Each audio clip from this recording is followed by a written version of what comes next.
हाँ जी दोस्तों, क्या हाल है, क्या हाल है, क्या हाल है। I hope you are all doing really really well. दोस्तों, welcome to the second class of your exam oriented batch. And आज हम क्या करने वाले हैं सर? सबसे पहले हमने पिछले क्लास में जो पढ़ा था उसको हम लोग रिवाइज करेंगे और उसके बाद हम आगे बढ़ेंगे। आगे बढ़ने के पहले एक बार मेरे को फटाफट ये कंफर्म कर दो कि क्या ऑडियो वीडियो क्लियर है, क्या आपको मैं दिख रहा हूं और आपको क्या मेरी आवाज एकदम सही से आ रही है। ये फटाफट कंफर्म कर दीजिए प्लीज, फटाफट। और कौन कौन आ रखा है चैट पे? हाय हाय हाय हाय मारो। और जो मॉनिटर्स है प्लीज टेलीग्राम में बता देना कि आज जो लेक्चर है वो सिर्फ ऐप पे हो रहा है, यूट्यूब पे नहीं हो रहा है अभी फिलहाल। तो आप ये प्लीज फटाफट अपने टेलीग्राम पे मॉनिटर्स जो है प्लीज बता दीजिए।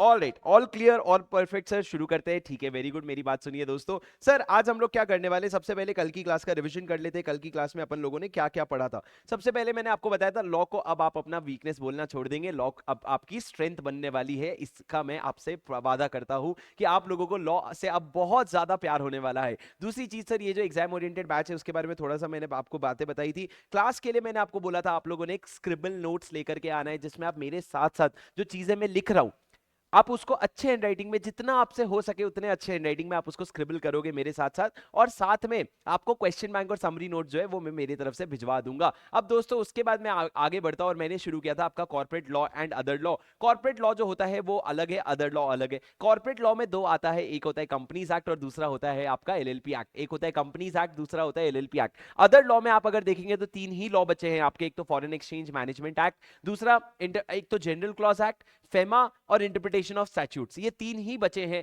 पहले के जमाने में आपका इंडियन कॉन्ट्रैक्ट एक्ट और नेगोशिएबल इंस्ट्रूमेंट एक्ट होता था, वो उन्होंने पूरा का पूरा पोर्शन उठा करके फाउंडेशन में डाल दिया है, वैसा का वैसा। अब सर आगे बढ़ते हैं। देखो कंपनीज एक्ट के बारे में हमने शुरू किया था और सबसे पहले मैंने आपको समझाया था कि लॉ और एक्ट में फर्क क्या होता है। लॉ जो होता है वो एक बहुत ब्रॉडर वर्ड होता है और एक्ट जो होता है वो उसका एक पार्ट होता है। तो अगर आप देख लो, act, rules, regulations, circulars, case laws, notifications, ये सारी चीजें मिला करके क्या बनता है? लॉ बनता है। So law is a very broader term versus act is a very narrow term. उसके बाद दोस्तों हमने शुरू किया, मैंने आपको बताया था कि लॉ बनता कैसे है। अगर कोई भी एक्ट को पिक्चर में लाना है, मान लो आपने डिसाइड किया कि कंपनीज एक्ट जो है वो पिक्चर में आना चाहिए,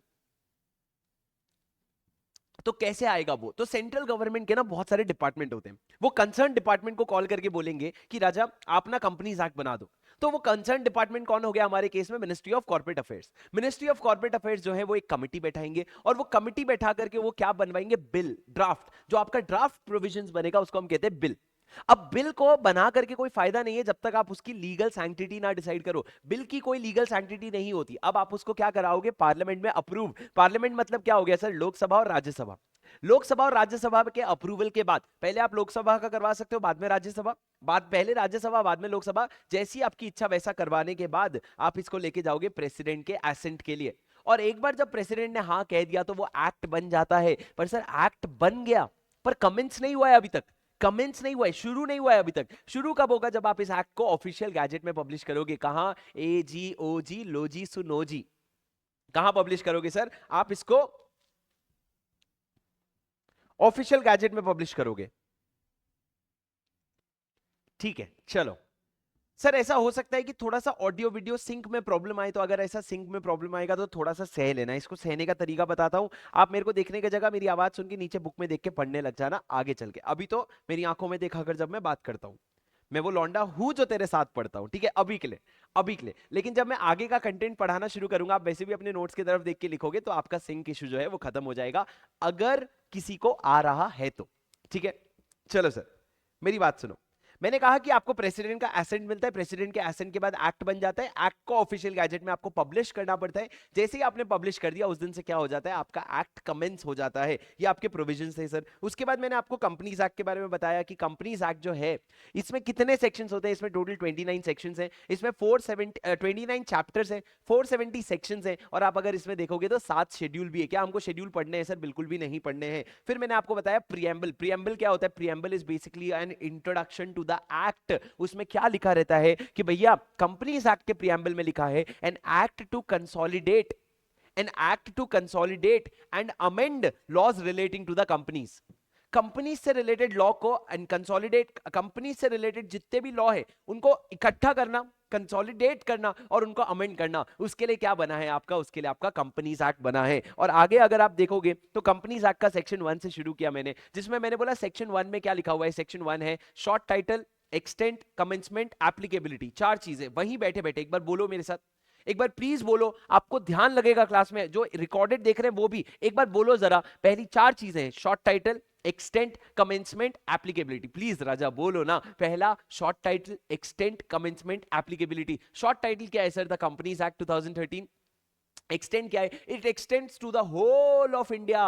होल ऑफ इंडिया भाई, होल डब्ल्यू है उसमें, ठीक है। तीसरा कमेंसमेंट कब से शुरू होगा सर? जब से हम ऑफिशियल गैजेट में इसको पब्लिश करेंगे तब से ये कमेंस हो जाएगा। और नेक्स्ट उसके बाद एप्लीकेबल। सर ये किसको किसको एप्लीकेबल है? ध्यान रखना कि आपकी जो कंपनीज एक्ट में, सुनना मेरी बात ध्यान से, आपके जो कंपनीज एक्ट में या प्रीवियस लॉ में जितने भी कंपनीज इनकॉर्पोरेट हुए उनके लिए तो एप्लीकेबल है। All the companies which are incorporated under this act और under any other previous company law, उनके लिए तो एप्लीकेबल है। और दूसरा ये एप्लीकेबल है for all the 4 special kinds of companies है। ये आपको याद करने पड़ेंगे 4 स्पेशल काइंड ऑफ कंपनीज। मेरे साथ अब भी करो। पहला banking, insurance, electricity and other special act वाले कंपनीज। क्या क्या? Banking, insurance, electricity and other special act वाले कंपनी। ये 4 कंपनीज को भी कंपनीज एक्ट अप्लाई होगा। और किसको अप्लाई होगा सर? बॉडी कॉर्पोरेट को अप्लाई कर दे? नहीं, सिर्फ उन बॉडी कॉर्पोरेट को अप्लाई होगा जिसको सेंट्रल गवर्नमेंट ने नोटिफाई किया है। सर जैसे कि आप चाहो तो यहां पे एग्जांपल लिख लो, NHAI, NHAI national highway authority of India, इसको सेंट्रल गवर्नमेंट ने जिसका नाम स्पेसिफाई किया है वो है NHAI। Sir NHAI national highway authority of India, जो आजकल आप देखते हो कि सरकार बोलती है हमने यमुना एक्सप्रेस वे बनाया है, हमने ये बनाया है, वो बनाया है, इतने सारे हाईवे बनाए हैं, ये कौन बनाता है? ये बनाता है national highway authority of India. अब सर ये जो national highway authority of India है, क्या ये एक कंपनी है? नहीं भैया, it is not a company, it is not a limited और प्राइवेट लिमिटेड कंपनी। तो क्या है ये एक बॉडी है, ये एक बॉडी है। लेकिन हमने बोला इसको भी कंपनीज एक्ट अप्लाई कर दो। हमने यानी किसने? सेंट्रल गवर्नमेंट ने बोला NHAI भी वो सारे कंप्लायंसेस करेगा जो कंपनी करती है, तो उसको भी ये प्रोविजन एप्लीकेबल हो जाएंगे। तो ये मतलब होता है सर एप्लीकेबिलिटी का। बोलो तुमको समझ आया क्या? Did you understand? हाँ जी, चलो। उसके बाद सर हमने सेक्शन 2 शुरू किया। सेक्शन 2 में मैंने आपको समझाया डेफिनेशंस होता है। फिर मैंने आपको बताया राजा कि section, subsection, clause, sub clause किस तरीके से सीक्वेंस में लिखा जाता है। पर ये हमेशा गोल्डन रूल नहीं होता कि अगर सेक्शन के बाद एक नंबर आया तो वो सबसेक्शन ही होगा। इसका एक सबसे बड़ा एक्सेप्शन था सेक्शन नंबर 2।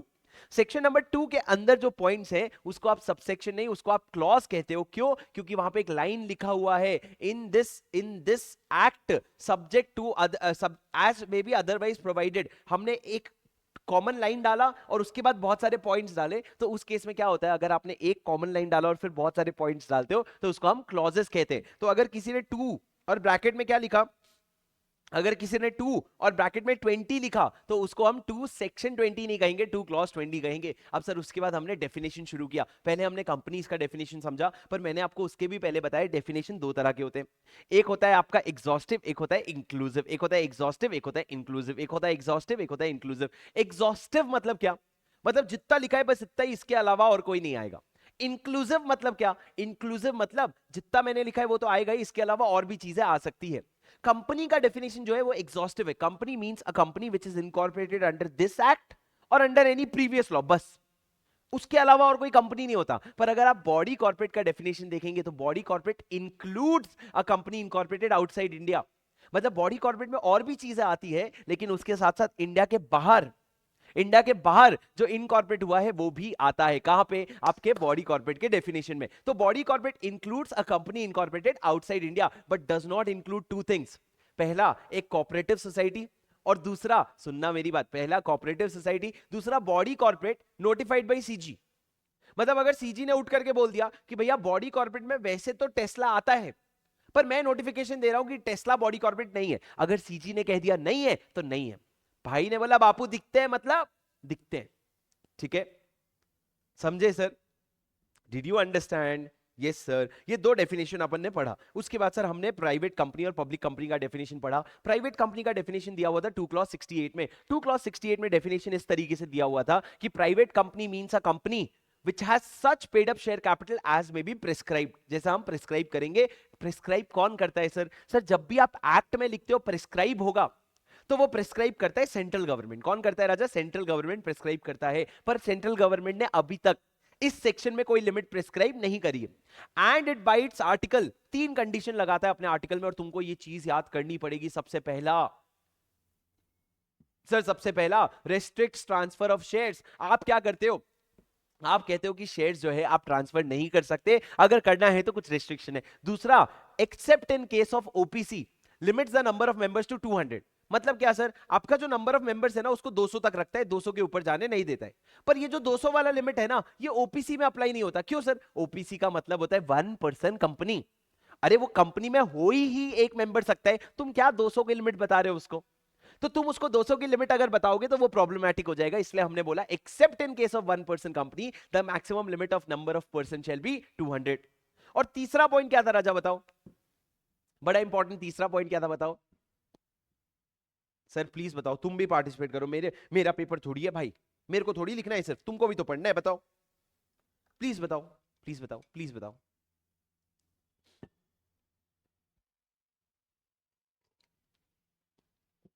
बोलो बोलो, कुछ तो बोलो, मुंह तो खोलो।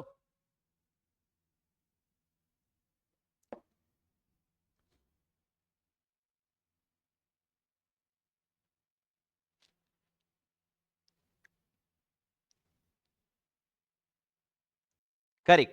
तीसरा क्या है कि आप पब्लिक से इनविटेशन नहीं मंगवा सकते। आप पब्लिक से बिल्कुल भी इनविटेशन नहीं मंगवा सकते। Prohibition on invitation from public for subscription to securities. आप हमारे सिक्योरिटीज को सब्सक्राइब करो, इस तरह का इनविटेशन में नहीं मंगवा सकता आप लोगों से। ये आपका तीसरा रेस्ट्रिक्शन हो जाता है। तो ये 3 पॉइंट हो जाते हैं सर, ये 3 पॉइंट हो जाते हैं जो आपके पब्लिक कंपनी के हैं। लेकिन एक बात याद रखना, एक बात बिल्कुल याद रखना, जब आप 200 मेंबर्स की लिमिट चेक करते हो तो 200 मेंबर्स की लिमिट में you will exclude employees and farmer employees. मतलब कौन सर? अगर कोई भी इंसान जिसको अपने एम्प्लॉयमेंट के दौरान शेयर्स मिले थे, मतलब वो एम्प्लॉय था इसलिए उसको शेयर्स मिले थे, वो मेंबर तो है लेकिन उसको 200 के लिमिट में आप काउंट नहीं करोगे। सिमिलरली श्याम है, श्याम पहले मेंबर था और श्याम पहले एम्प्लॉय भी था।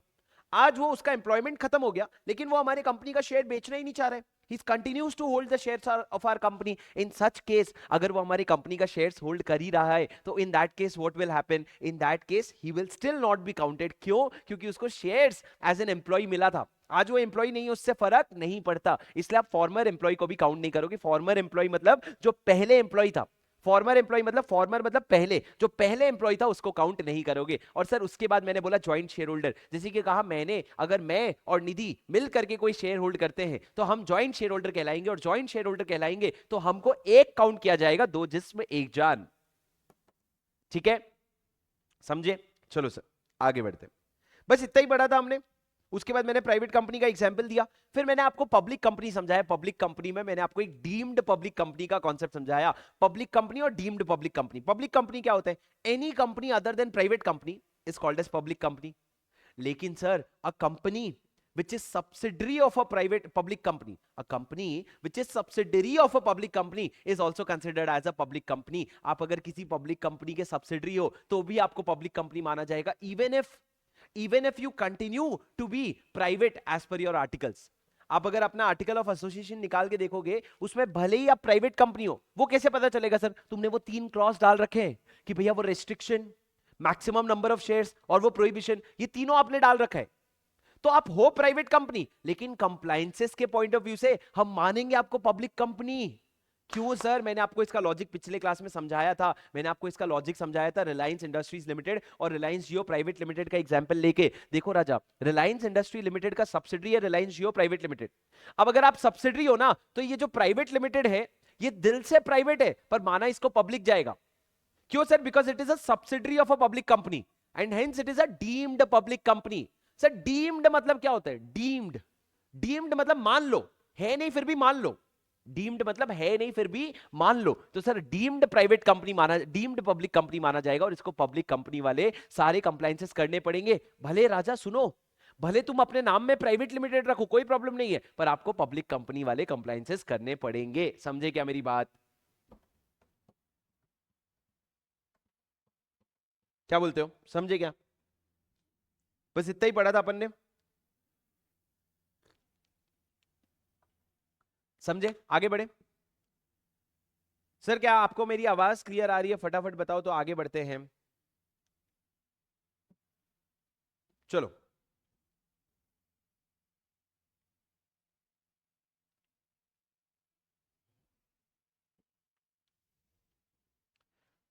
आज की क्लास शुरू करें सर।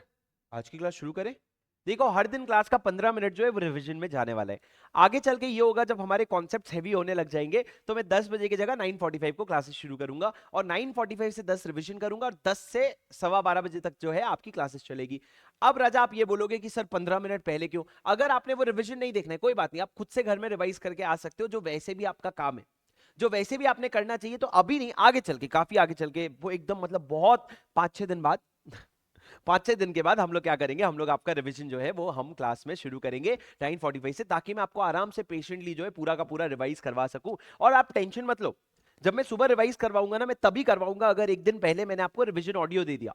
रिवीजन ऑडियो दूंगा, आप इतना तो कर सकते हो ना कि मैंने आपको ऑडियो भेजा और आपने ऑडियो सुन के रिवाइज कर लिया, इतना तो आप कर ही सकते हो। तो उसके बाद ही आपको क्या हो जाएगा, आपको रिवीजन ऑडियोज मिलने के बाद आप जो है अगले दिन सोचो यार, आज मैंने तुमको पढ़ाया, तुमने घर जाके एक बार रिवाइज किया, मैंने तुमको रिवीजन ऑडियो दिया वो सुन लिया, कल की क्लास में आया मैंने रिवाइज करवा दिया, और उसके बाद पूरे चैप्टर का एक रिवीजन, मैंने जो आपको कल बताया था 5-5 रिवीजन क्लास के साथ खत्म होंगे। पर शर्त ये तुम करो, जोश में शुरू बहुत लोग करते हैं, आगे चल करके खत्म लोग नहीं कर पाते। ठीक है, ठीक है, तो मेरी बात सुनो, चलो सर क्लास शुरू करते हैं और मेरी बात एकदम ध्यान से सुनते जाना दोस्तों। सर आज की क्लास में क्या करने वाले हैं, आज की क्लास में हम कुछ और डेफिनेशंस पढ़ने वाले हैं। सर कौन कौन से डेफिनेशन पढ़ाओगे? देखो पहले मैं आपको holding company, subsidiary company, associate company, ये तीनों का डेफिनेशन लिखवाऊंगा। फिर मैं आपको गवर्नमेंट कंपनी का डेफिनेशन पढ़ाऊंगा, मैं साथ में आपको स्मॉल कंपनी का भी डेफिनेशन पढ़ाऊंगा। उसके अलावा मैं आपको,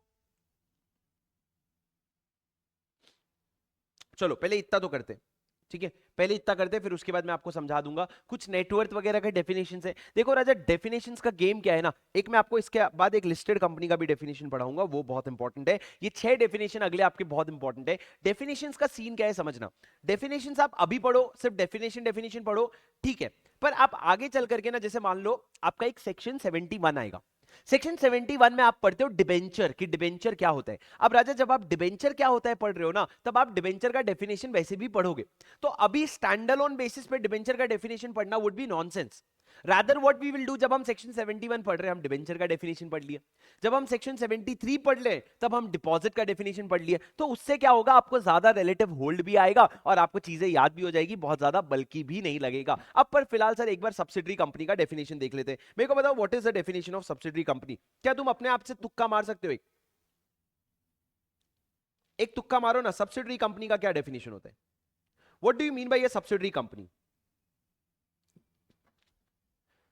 सर सब्सिडरी कंपनी मतलब क्या होता है? बहुत सिंपल है यार, बहुत सिंपल है। अगर मैं बोलूं कि रिलायंस जियो जो है वो रिलायंस इंडस्ट्री की सब्सिडरी है, तो सब्सिडरी बनने का क्या तरीका होता है? सब्सिडरी बनने का सर 2 तरीका होता है, याद रखना। आपको आपके मन में आ रहा होगा सर 51% शेयर होल्डिंग, आपके मन में आ रहा होगा 51% शेयर होल्डिंग। जी नहीं, लॉ में 51% शेयर होल्डिंग नहीं लिखा है, लॉ में लिखा है सब्सिडरी बनने का 2 तरीका है। या तो आप मोर than half of voting power रखते हो, या तो आप मोर than half of voting power रखते हो, या फिर you control the composition of board, controls composition of board. Sir ये दोनों में से कुछ भी है ना, कुछ भी कैसे, कुछ भी मतलब controls composition of board, sir दोनों में से कुछ भी मतलब बीच में आप लगाओगे और, बीच में आप लगाओगे और, मतलब सर या तो रिलायंस जो है वो रिलायंस जियो में आधे से ज्यादा वोटिंग पावर होल्ड करता है, या फिर रिलायंस जो है वो रिलायंस जियो के बोर्ड ऑफ डायरेक्टर को कंपोजिशन कंट्रोल करता है। दोनों में से कुछ भी होना तो हम रिलायंस जियो को रिलायंस की सब्सिडरी मानेंगे।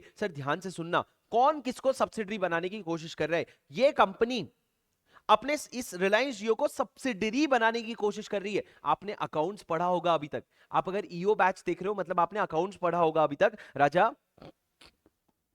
अकाउंट्स में आप सब्सिडरी कंपनी के बारे में, होल्डिंग कंपनी के बारे में पढ़ते हो, कंसोलिडेशन के बारे में पूरा पूरा पढ़ते हो। अब एक बात समझो, मैं अगर किसी कंपनी को अपना सब्सिडरी बनाना चाहता हूं तो उसके 2 तरीके हो सकते हैं। पहला, इसमें मान लो जितना भी वोटिंग पावर है उसका मोर देन हाफ मेरे पास है।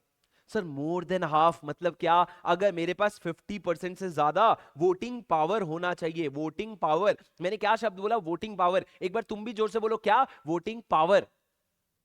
और या फिर अगर वोटिंग पावर नहीं है, वोटिंग पावर कितना है सर? 40% है। मैं आपको एक एग्जांपल देता हूं, एक कंपनी थी जीवीके, उसका इन्वेस्टमेंट था मुंबई इंटरनेशनल एयरपोर्ट लिमिटेड में, लेकिन वो ना सिर्फ 45% शेयर होल्ड करती थी, बाकी 20% कोई और होल्ड करता था, 30% कोई और होल्ड करता था, 5% कोई और होल्ड करता था। लेकिन आपके मुंबई इंटरनेशनल एयरपोर्ट, सर आपको पता है कंपनी को चलाता कौन है? आपको पता है कंपनी को चलाने वाले लोग कौन होते हैं? कंपनी को चलाने वाले लोग होते हैं board of directors. Board of directors कौन होते हैं सर ये डायरेक्टर? सोचना प्रैक्टिकली, आज रिलायंस इंडस्ट्रीज लिमिटेड है, उसमें जो लोग पैसा इन्वेस्ट करते हैं, जो लोग रिलायंस को पैसा दिए, उसको हम क्या बोलते हैं? उसको हम बोलते हैं शेयर होल्डर। इन्होंने पैसा दिया रिलायंस को। अब सर कायदे से तो क्या होना चाहिए? जिसके पैसे लगे हैं उसी को कंपनी चलानी चाहिए। अरे यार, मैं आज अगर कहीं पे अपना पैसा लगाऊंगा तो उसको रन तो मैं ही करूंगा ना, जनरली स्पीकिंग। पर सर एक बात बताओ, प्रैक्टिकली रिलायंस के 30 लाख शेयर होल्डर है, रिलायंस के आज के डेट में 30 लाख शेयर होल्डर है, 30 लाख लोग कंपनी कैसे चलाएगा भाई? नहीं चला सकता ना। तो इसीलिए हमने बोला कंपनी को चलाने के लिए कुछ स्मार्ट लोग लगेंगे, और वो स्मार्ट लोग को हम कहते हैं डायरेक्टर्स। और सर सब जब सारे डायरेक्टर्स को मिला लो ना, तो मिला के क्या बनते हैं? Board of directors. मिला के क्या बनता है? Board of directors. सुन रहे हो क्या तुम?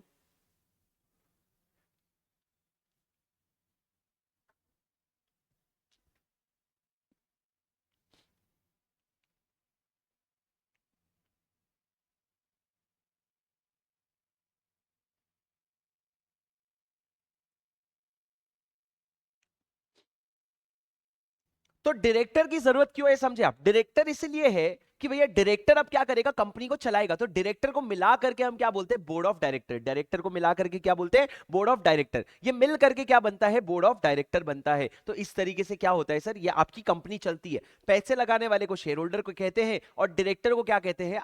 जो कंपनी को चलाने वाले को हम क्या कहते हैं? बोर्ड ऑफ डायरेक्टर कहते हैं। ये हो गया आपका कंपनी किस तरीके से क्या होता है, कंपनी किस तरीके से रन होता है। अब एक बात समझो, मैं आपको एक एग्जांपल दे रहा था, ये एग्जांपल मैं ढंग से फिर से बताता हूं। अगर मुंबई इंटरनेशनल एयरपोर्ट लिमिटेड है, इसमें जीवीके का 45% शेयर होल्डिंग था, और बाकी छोटे मोटे शेयर होल्डर का मिला करके बाकी किसी का 20%, किसी का 30%, किसी का 5%, इस तरह की तरीके से मिला के 100% शेयर होल्डिंग बना।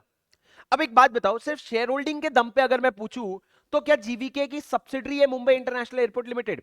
नहीं सर, क्योंकि सब्सिडरी बनने के लिए मोर देन हाफ वोटिंग पावर चाहिए होता है, और मेरे को नहीं लगता मोर देन हाफ जीवीके के पास है। जीवीके के पास मोर देन हाफ नहीं है, तो सब्सिडरी कैसे बनेगा? फिर हमने बोला दूसरी चीज चीज चेक करेंगे कि मुंबई इंटरनेशनल एयरपोर्ट में बोर्ड ऑफ डायरेक्टर होंगे, बोर्ड ऑफ डायरेक्टर में बहुत सारे लोग बैठते होंगे, उनके कॉम्पोजिशन को कौन कंट्रोल करता है? सर कॉम्पोजिशन मतलब उसमें लोगों को ऐड करना, उसमें लोगों को रिमूव करना, ये सब कंट्रोल किसके पास है? तो हमने देखा कि आपका more than half board of director को तो जीवीके संभालता है। मतलब अगर बोर्ड ऑफ डायरेक्टर में 6 डायरेक्टर हैं, तो 6 में से 4 डायरेक्टर की सीट, ये जो 4 सीट है ना, ये 4 सीट को भरने की या हटाने की पावर अगर जीवीके रखता है, अगर जीवीके के पास ये पावर है, तो in that case if that company controls more than half of the composition of the board, तो भाई पैसा चाहे जिसने भी लगाया, पर कंपनी को चला तो जीवीके रहा है ना।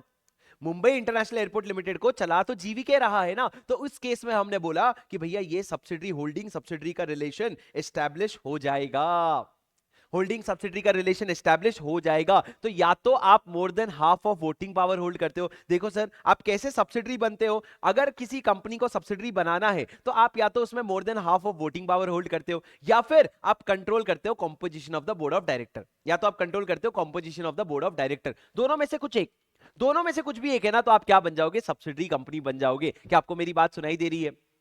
हाँ जी सर। पर एक बात पे ध्यान लाना चाहूंगा मैं आपका, यहां पे लिखा है मोर than half of voting power. क्या आपको दिख रहा है? वोटिंग पावर, ठीक है, ध्यान रखना इस पे, वोटिंग पावर लिखा हुआ है, इस पे ध्यान रखना। पेड अप शेयर कैपिटल ऐसा कुछ नहीं लिखा है, लिखा क्या है? वोटिंग पावर, ठीक है सर। अब देखते हैं कि आपका more than half of voting power और controls the composition of the board, तो आप सब्सिडरी कंपनी बन गए। तो यहां पे रिलायंस बन गई सब्सिडरी, और आपकी रिलायंस जियो बन गई सब्सिडरी, और रिलायंस इंडस्ट्रीज बन गई होल्डिंग कंपनी। आप ये समझे सर? आप ये समझे?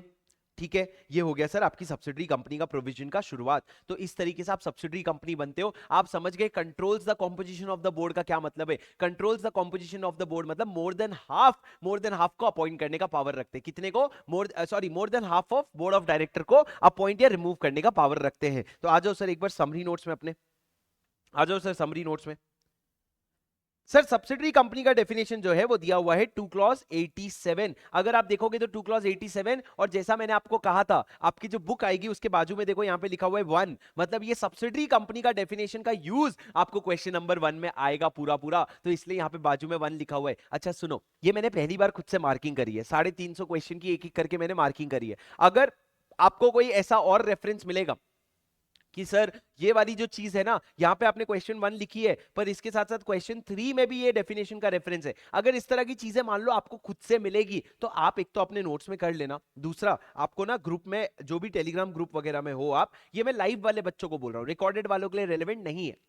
आप जो भी टेलीग्राम ग्रुप में हो ना वहां पे प्लीज इसको अपडेट कर देना कि सर ये वाला नंबर भी आप ऐड कर सकते हो, मैं देख करके उसको ऐड कर दूंगा। ठीक है, ओके।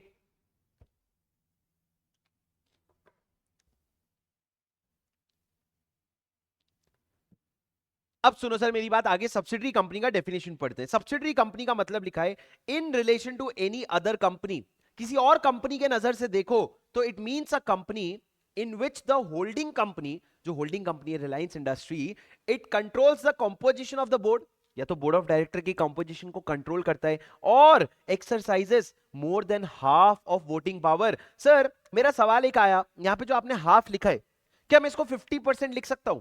क्या मैं इसको 50% लिख सकता हूं? भैया वेलकम टू सीए इंटरमीडिएट, आप डील कर रहे हैं हमारे प्यारे चहीते institute of chartered accountants of India. एक बार उन्होंने क्वेश्चन पूछा था, आप अगर जो बीकॉम वाले हैं आप टेंशन मत लेना, पर फाउंडेशन वाले आप एक बार जवाब दो, आपने बचपन में ओआरएसआर पढ़ा है? क्या होता है ओआरएसआर? पढ़ा है, ऑर्डिनरी रेजोल्यूशन और स्पेशल रेजोल्यूशन। अगर आपने एक फाउंडेशन में कंपनीज एक्ट पढ़ा होगा तो आपने ओआरएसआर पढ़ा है। किसी ने आपको बोला होगा ओआर मतलब मोर देन 50% और एसआर मतलब मोर देन 75%, हाँ कि नहीं? हाँ कि नहीं? हाँ सर। एक बार एग्जाम में क्वेश्चन आया था कि भैया एसआर पास करना है तो एसआर कब पास होगा? जब आपका 75% वोट हो जाए, जब आपका 3/4 से ज्यादा वोट हो जाए, जब आपका कुछ और, जब आपका कुछ और।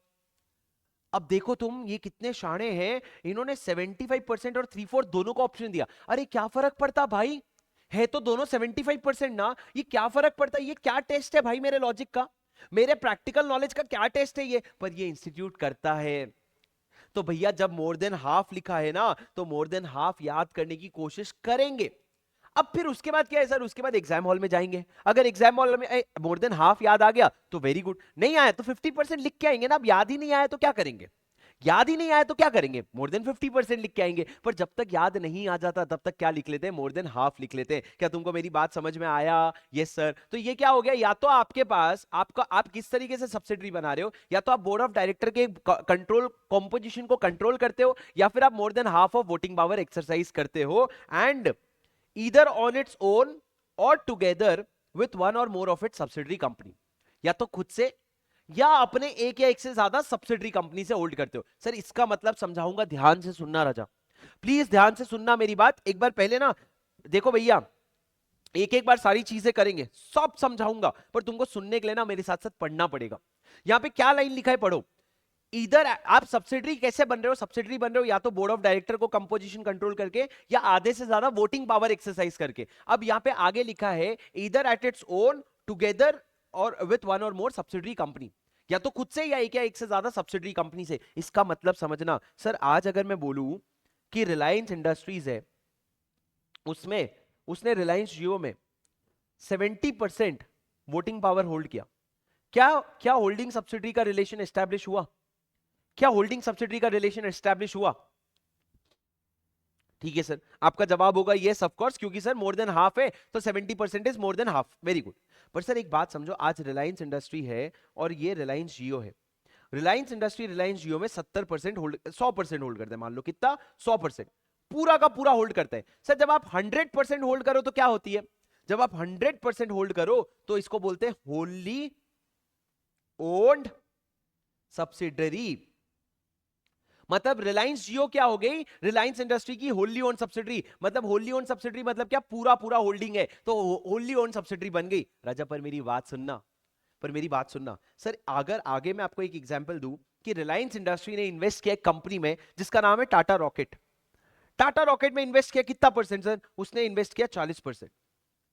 और उसने थोड़ा सा पैसा ना रिलायंस जियो को भी देने के लिए बोला, और रिलायंस जियो ने इन्वेस्ट किया कितना, 20%।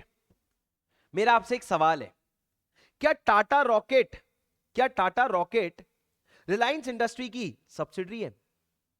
क्या रिलायंस इंडस्ट्री की सब्सिडरी है? सोच के बोलना, क्या टाटा रॉकेट रिलायंस इंडस्ट्री की सब्सिडरी है?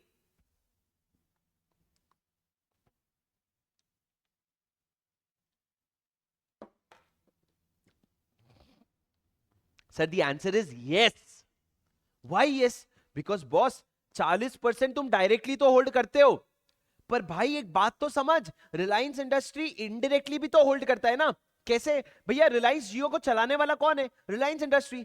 तो ये जो टाटा रॉकेट में 20% रिलायंस जियो का है, ये 20% वोटिंग पावर एक्चुअली किसके पास है, एक्चुअली तो रिलायंस के पास है ना। तो भैया 40 खुद का डायरेक्टली हो गया, 20 इनडायरेक्टली हो गया, तो मिला के 60% हो गया, तो मोर than half of voting power हो गया ना राजा। तो इसीलिए या तो तुम खुद से या अपने सब्सिडरी के थ्रू मिला के अगर आधे से ज्यादा वोटिंग पावर होल्ड करते हो तो तुम सब्सिडरी कंपनी बन जाओगे। वही लिखा हुआ है, पढ़ो अभी। Where it exercises control of more than half of the total voting power either on its own or together with one or more of its subsidiary company, it will be considered as what, a subsidiary company। पर आगे एक line लिखा हुआ है sir, सुनना। अब दोस्तों क्या होता था पुराने जमाने में, ध्यान से सुनना। आज अगर दाऊद इब्राहिम है, दाऊद इब्राहिम कौन है सर, बहुत बड़ा वो जो क्रिमिनल टाइप है, बेटिंग वेटिंग करता है, क्रिकेट वगैरह मैनिपुलेशन करता है, दाऊद इब्राहिम। तुमने उसके बारे में वो एक सीरीज आई थी विवेक ओबरॉय की, उसमें देखा होगा तुमने, पता नहीं क्या सीरीज थी, विवेक ओबरॉय था, रिचा चड्डा थी, वो सीरीज थी। अब से मेरी बात ध्यान से सुनना, अगर दाऊद इब्राहिम है, उसको क्या करना है, उसको दिख रहा है यार इंडिया का मार्केट इतना ग्रो कर रहा है, इंडिया की इकोनॉमी इतनी बढ़ रही है, इंडिया इतना आगे जा रहा है, मेरे को इंडिया में ना इन्वेस्ट करना है पैसा अपना। पर उसका तो पूरा ब्लैक का पैसा है, उसका तो पूरा क्राइम का पैसा है। तो वो क्या करेगा पता है, वो अपना पैसा सबसे पहले एक कंपनी में डालेगा, और उस कंपनी से क्या करेगा, रिलायंस के शेयर्स खरीदेगा। पर आज सर अगर उसने रिलायंस का शेयर्स खरीदा और उसने कंपनी क्या खोली थी पता है, दाऊद, दाऊद लिमिटेड, दाऊद लिमिटेड। अब सर रिलायंस अगर अपने शेयर होल्डर का लिस्ट दिखेगा और उसको दाऊद लिमिटेड दिखेगा तो रिलायंस को तो शक हो जाएगा, और दाऊद इब्राहिम पकड़ा भी जा सकता है कि भैया देखो ये ब्लैक का मनी आकर के मेरे में इन्वेस्ट कर रखा है। तो इसलिए दाऊद इब्राहिम क्या करेगा, डायरेक्टली नहीं इन्वेस्ट करेगा। वो क्या करेगा, बोलेगा डायरेक्टली इन्वेस्ट करने की जगह मैं इन्वेस्ट करता हूं एक कंपनी ए लिमिटेड में, ए लिमिटेड इन्वेस्ट करेगा बी लिमिटेड में, बी लिमिटेड इन्वेस्ट करेगा सी लिमिटेड में, सी लिमिटेड जाके रिलायंस में इन्वेस्ट करेगा। तो मेरा ही पैसा डायरेक्टली घूम के किसके पास चला गया, रिलायंस के पास। मेरा ही पैसा डायरेक्टली घूम के किसके पास चला गया, रिलायंस के पास। लेकिन सर इससे प्रॉब्लम ये होती थी कि जब कोई भी अथॉरिटी, कोई भी जब सरकार का ऑफिशियल, मान लो इनकम टैक्स वाले हो गए, मान लो मिनिस्ट्री ऑफ कॉर्पोरेट अफेयर्स वाले हो गए, जब वो रिलायंस पे रेड मारते थे तो वो रिलायंस पे रेड मारने के बाद वो ज्यादा से ज्यादा सी लिमिटेड पे रेड मारते, और भी बहुत ज्यादा हो गया तो बी लिमिटेड पे रेड मारते, लेकिन उसके पीछे नहीं जा पाते। क्यों सर, क्योंकि कितना लेयर है तुमको क्या पता। अब तुमको रिलायंस से प्रॉब्लम है ना, तो तुम रिलायंस का ध्यान दो, रिलायंस का बुक्स ऑफ अकाउंट्स देखो, तुम उसके पीछे सी लिमिटेड बी लिमिटेड तक जा सकते हो, उसके और पीछे नहीं जा सकते। तो दाऊद इब्राहिम सेफ रहता है उससे, क्या रहता है, सेफ। क्योंकि उसको पता है कोई भी अथॉरिटी अगर रिलायंस पे अटैक करेगा ना, वो पीछे घूम घूम के इतना पीछे आ नहीं पाएगा, खो जाएगा वो रास्ते में। तो सर हम समझ गए कि इस तरीके से ना मल्टीपल लेयर्स ऑफ सब्सिडरीज, क्या बोला मैंने, मल्टीपल लेयर्स ऑफ सब्सिडरीज बना करके ना इनडायरेक्ट इन्वेस्टमेंट हो रहा है। तो हमने बोला एक प्रोविजन बनाएंगे, हमने एक प्रोविजन बनाया और हमने बोला कि भैया maximum, maximum 2 layers of subsidiary हो सकते हैं। सर 2 लेयर्स ऑफ सब्सिडरी मतलब क्या, अगर ए लिमिटेड है, ए लिमिटेड ने अगर बी लिमिटेड को अपनी सब्सिडरी बनाई तो ये लेयर 1 हो गया, और उसके बाद बी लिमिटेड ने अगर सी लिमिटेड को अपनी सब्सिडरी बनाई तो ये लेयर 2 हो गया। अब इसके नीचे और इन्वेस्टमेंट नहीं जा सकता, इसके नीचे तुम इनडायरेक्ट इन्वेस्टमेंट नहीं कर सकते, तुम किसी को अपनी सब्सिडरी नहीं बना सकते। ये 2 लेयर सब्सिडरी हो गया यहां पे बस। ताकि होगा क्या कि अगर तुम सी लिमिटेड के बुक्स को देखने आए ना, तो आप पीछे जाके बी लिमिटेड को भी चेक कर सको, पीछे जाके ए लिमिटेड को भी चेक कर सकते हो, बात खत्म। इससे ज्यादा और मल्टीपल लेयर ऑफ सब्सिडरी बन ही नहीं सकते, प्रैक्टिकली अलाउड ही नहीं है। क्या तुमको मेरी बात समझ में आई? हाँ जी सर। अब अगर ये समझ में आया तो सर यहां पे इन्होंने लॉ में इसको कैसे लिखा है, provided that such classes of companies as may be prescribed shall not have layers of subsidiaries beyond such number as may be prescribed. sir beyond such number as may be prescribed में लिख दो beyond 2. Central government ने आकर के prescribe किया है कि maximum 2 subsidiary हो सकते हैं, तो आपके भी 2 सब्सिडरी ही होंगे. सेंट्रल गवर्नमेंट ने प्रेस्क्राइब किया है कि कोई भी कंपनी अगर सब्सिडरी बना रही है ना, 2 से ज्यादा सब्सिडरी नहीं हो सकते. सर ये 2 कहां पे लिखा हुआ है, ये 2 आपके आगे चल के सीए फाइनल में एक सेक्शन है, सेक्शन 186, वहां पे लिखा हुआ है. आपके लिए अभी रेलेवेंट नहीं है, पर मैंने आपको लिखवा दिया.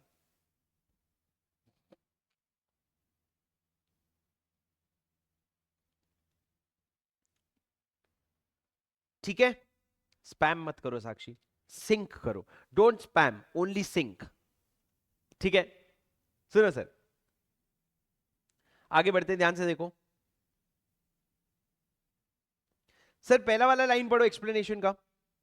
A company shall be deemed to be a subsidiary company of the holding company even if the control is of another subsidiary company of the holding company. क्या कहा मैंने, a company shall be deemed to be subsidiary company of a holding company even if the control referred to in this clause is of another subsidiary of the holding company. मतलब sir अगर A limited ने invest करके B limited को अपनी subsidiary बनाई, B limited ने invest करके सी limited को अपनी सब्सिडरी बनाई, तो भैया उस केस में सी लिमिटेड और ए लिमिटेड का वैसे आप देखोगे तो डायरेक्टली कोई नाता नहीं है, पर हमने बोला फिर भी इनको होल्डिंग सब्सिडरी बोलेंगे. मतलब सी लिमिटेड बिल्कुल बोल सकता है कि मैं एच लिमिटेड का क्या हूं, सब्सिडरी हूं. क्यों, क्योंकि भैया तुम बी लिमिटेड के सब्सिडरी हो और बी लिमिटेड ए लिमिटेड की सब्सिडरी है. तो वो तुमको याद है ना सर, आप अपनी बेटी से प्यार करते हो, हम आपसे प्यार करते हैं, तो हम आपकी बेटी से प्यार करते हैं. वही वाला तो हिसाब है. सी लिमिटेड बी की सब्सिडरी है, बी ए की सब्सिडरी है, तो सी ए की सब्सिडरी है. सीधी बात है. सर पोता भी तो बेटा होता है ना. क्या कहा मैंने, पोता भी तो बेटा ही होता है ना. वही तो बात कर रहे, कितना सा तो बात है यार, चिल्लर भर की तो बात है. आगे पढ़ो सर, क्या लिखा है. The composition of the board shall be deemed to be controlled by another company if that other company exercises the same power exercisable by it. पढ़ो ना, तुम पढ़ो, तुम भी तो पढ़ो, तुम्हारा एग्जाम है भाई, क्या पढ़ रहे हैं.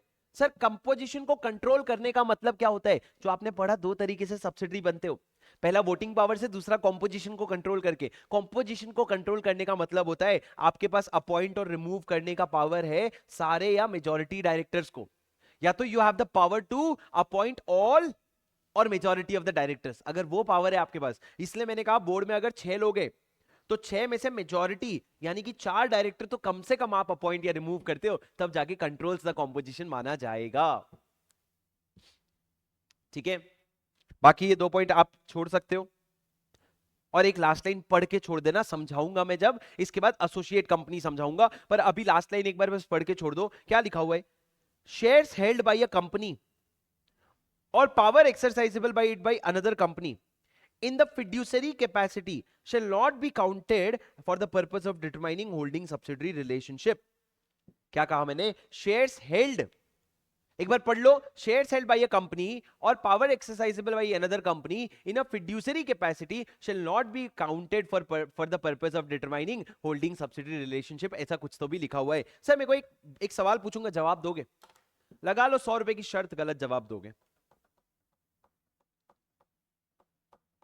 लगा रहे हो 100 रुपए की शर्त, गलत जवाब दोगे. सर आपको पता है अपने मुक्कू भाई है, मुक्कू भाई कौन, मुकेश अंबानी. मुकेश अंबानी ने क्या किया, रिलायंस इंडस्ट्री में इन्वेस्टमेंट किया. कितने का इन्वेस्टमेंट किया सर रिलायंस इंडस्ट्री में, 45% वोटिंग पावर ले लिया. और नीता अंबानी ने क्या किया, नीता अंबानी पता है आपको, नीता अंबानी पता है ना आपको. नीता अंबानी ने क्या किया, रिलायंस इंडस्ट्री में 55% वोटिंग पावर ले लिया.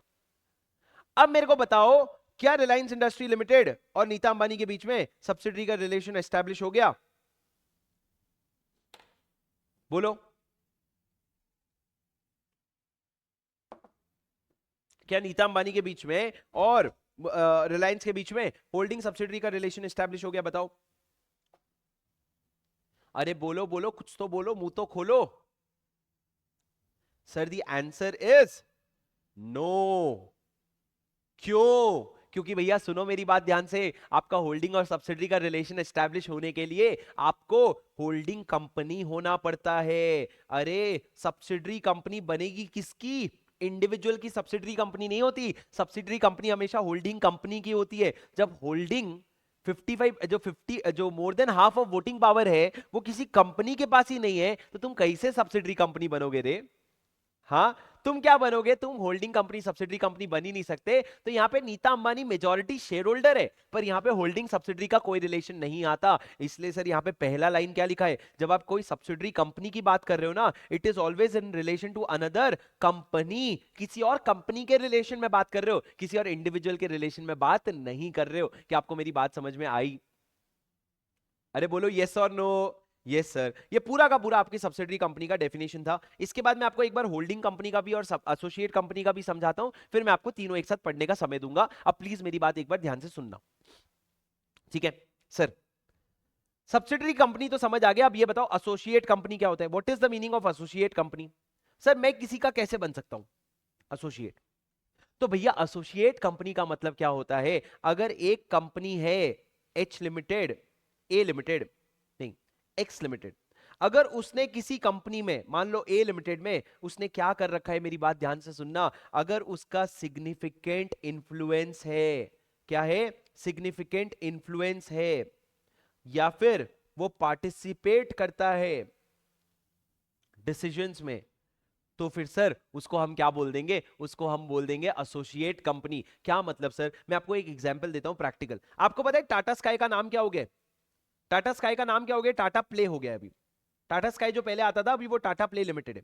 अभी एक बात समझो, टाटा प्ले लिमिटेड में आपको मैं अगर बताऊं, तो टाटा प्ले लिमिटेड में मान लो आपका जो अडानी है ना, वो अडानी का 30% क्या है? 30% स्टेक है।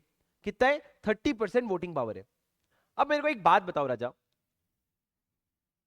हाँ, आएगा आएगा आएगा आएगा आएगा आएगा, आ रहे आ गया, देख रहे हो?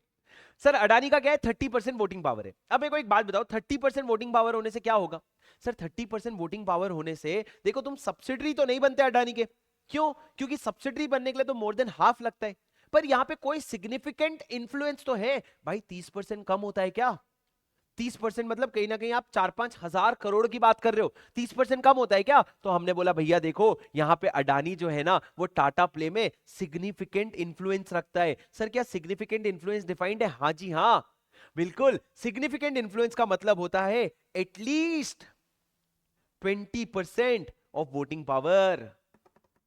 सिग्निफिकेंट इन्फ्लुएंस का मतलब होता है सर, जो ये स्क्रिबल नोट्स है आपके, जितना मैं लिख रहा हूं ना, बस उतना ही आपको ऐसे ही रैंडमली लिखना है, ताकि आपका क्लास में ध्यान लगा रहे और जो मैं बोल रहा हूं वो आपके दिमाग तक जाता रहे। बस उसी के लिए आपको लिखते रहना है। सिग्निफिकेंट इन्फ्लुएंस मतलब क्या राजा? सिग्निफिकेंट इन्फ्लुएंस का मतलब होता है एटलीस्ट कितना वोटिंग पावर?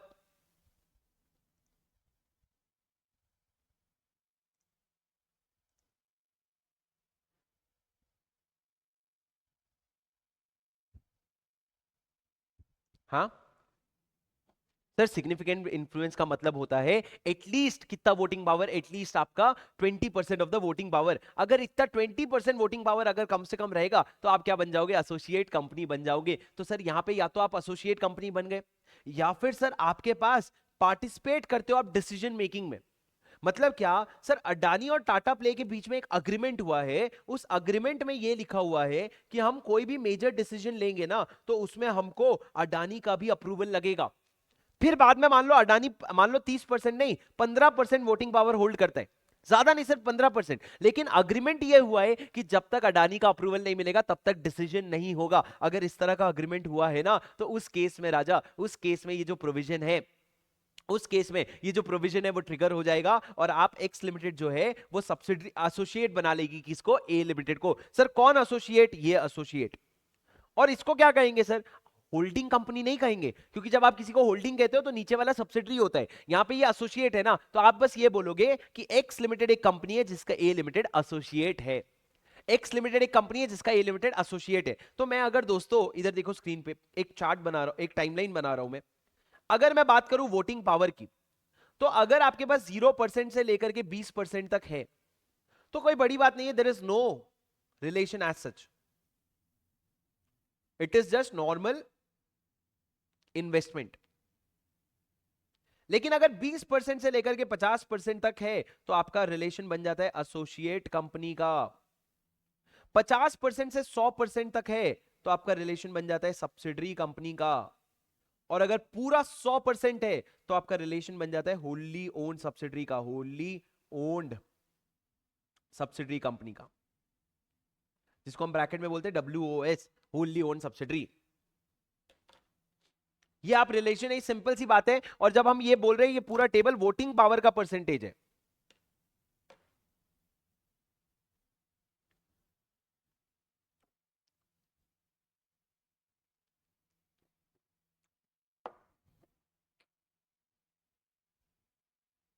लिख लिए सर?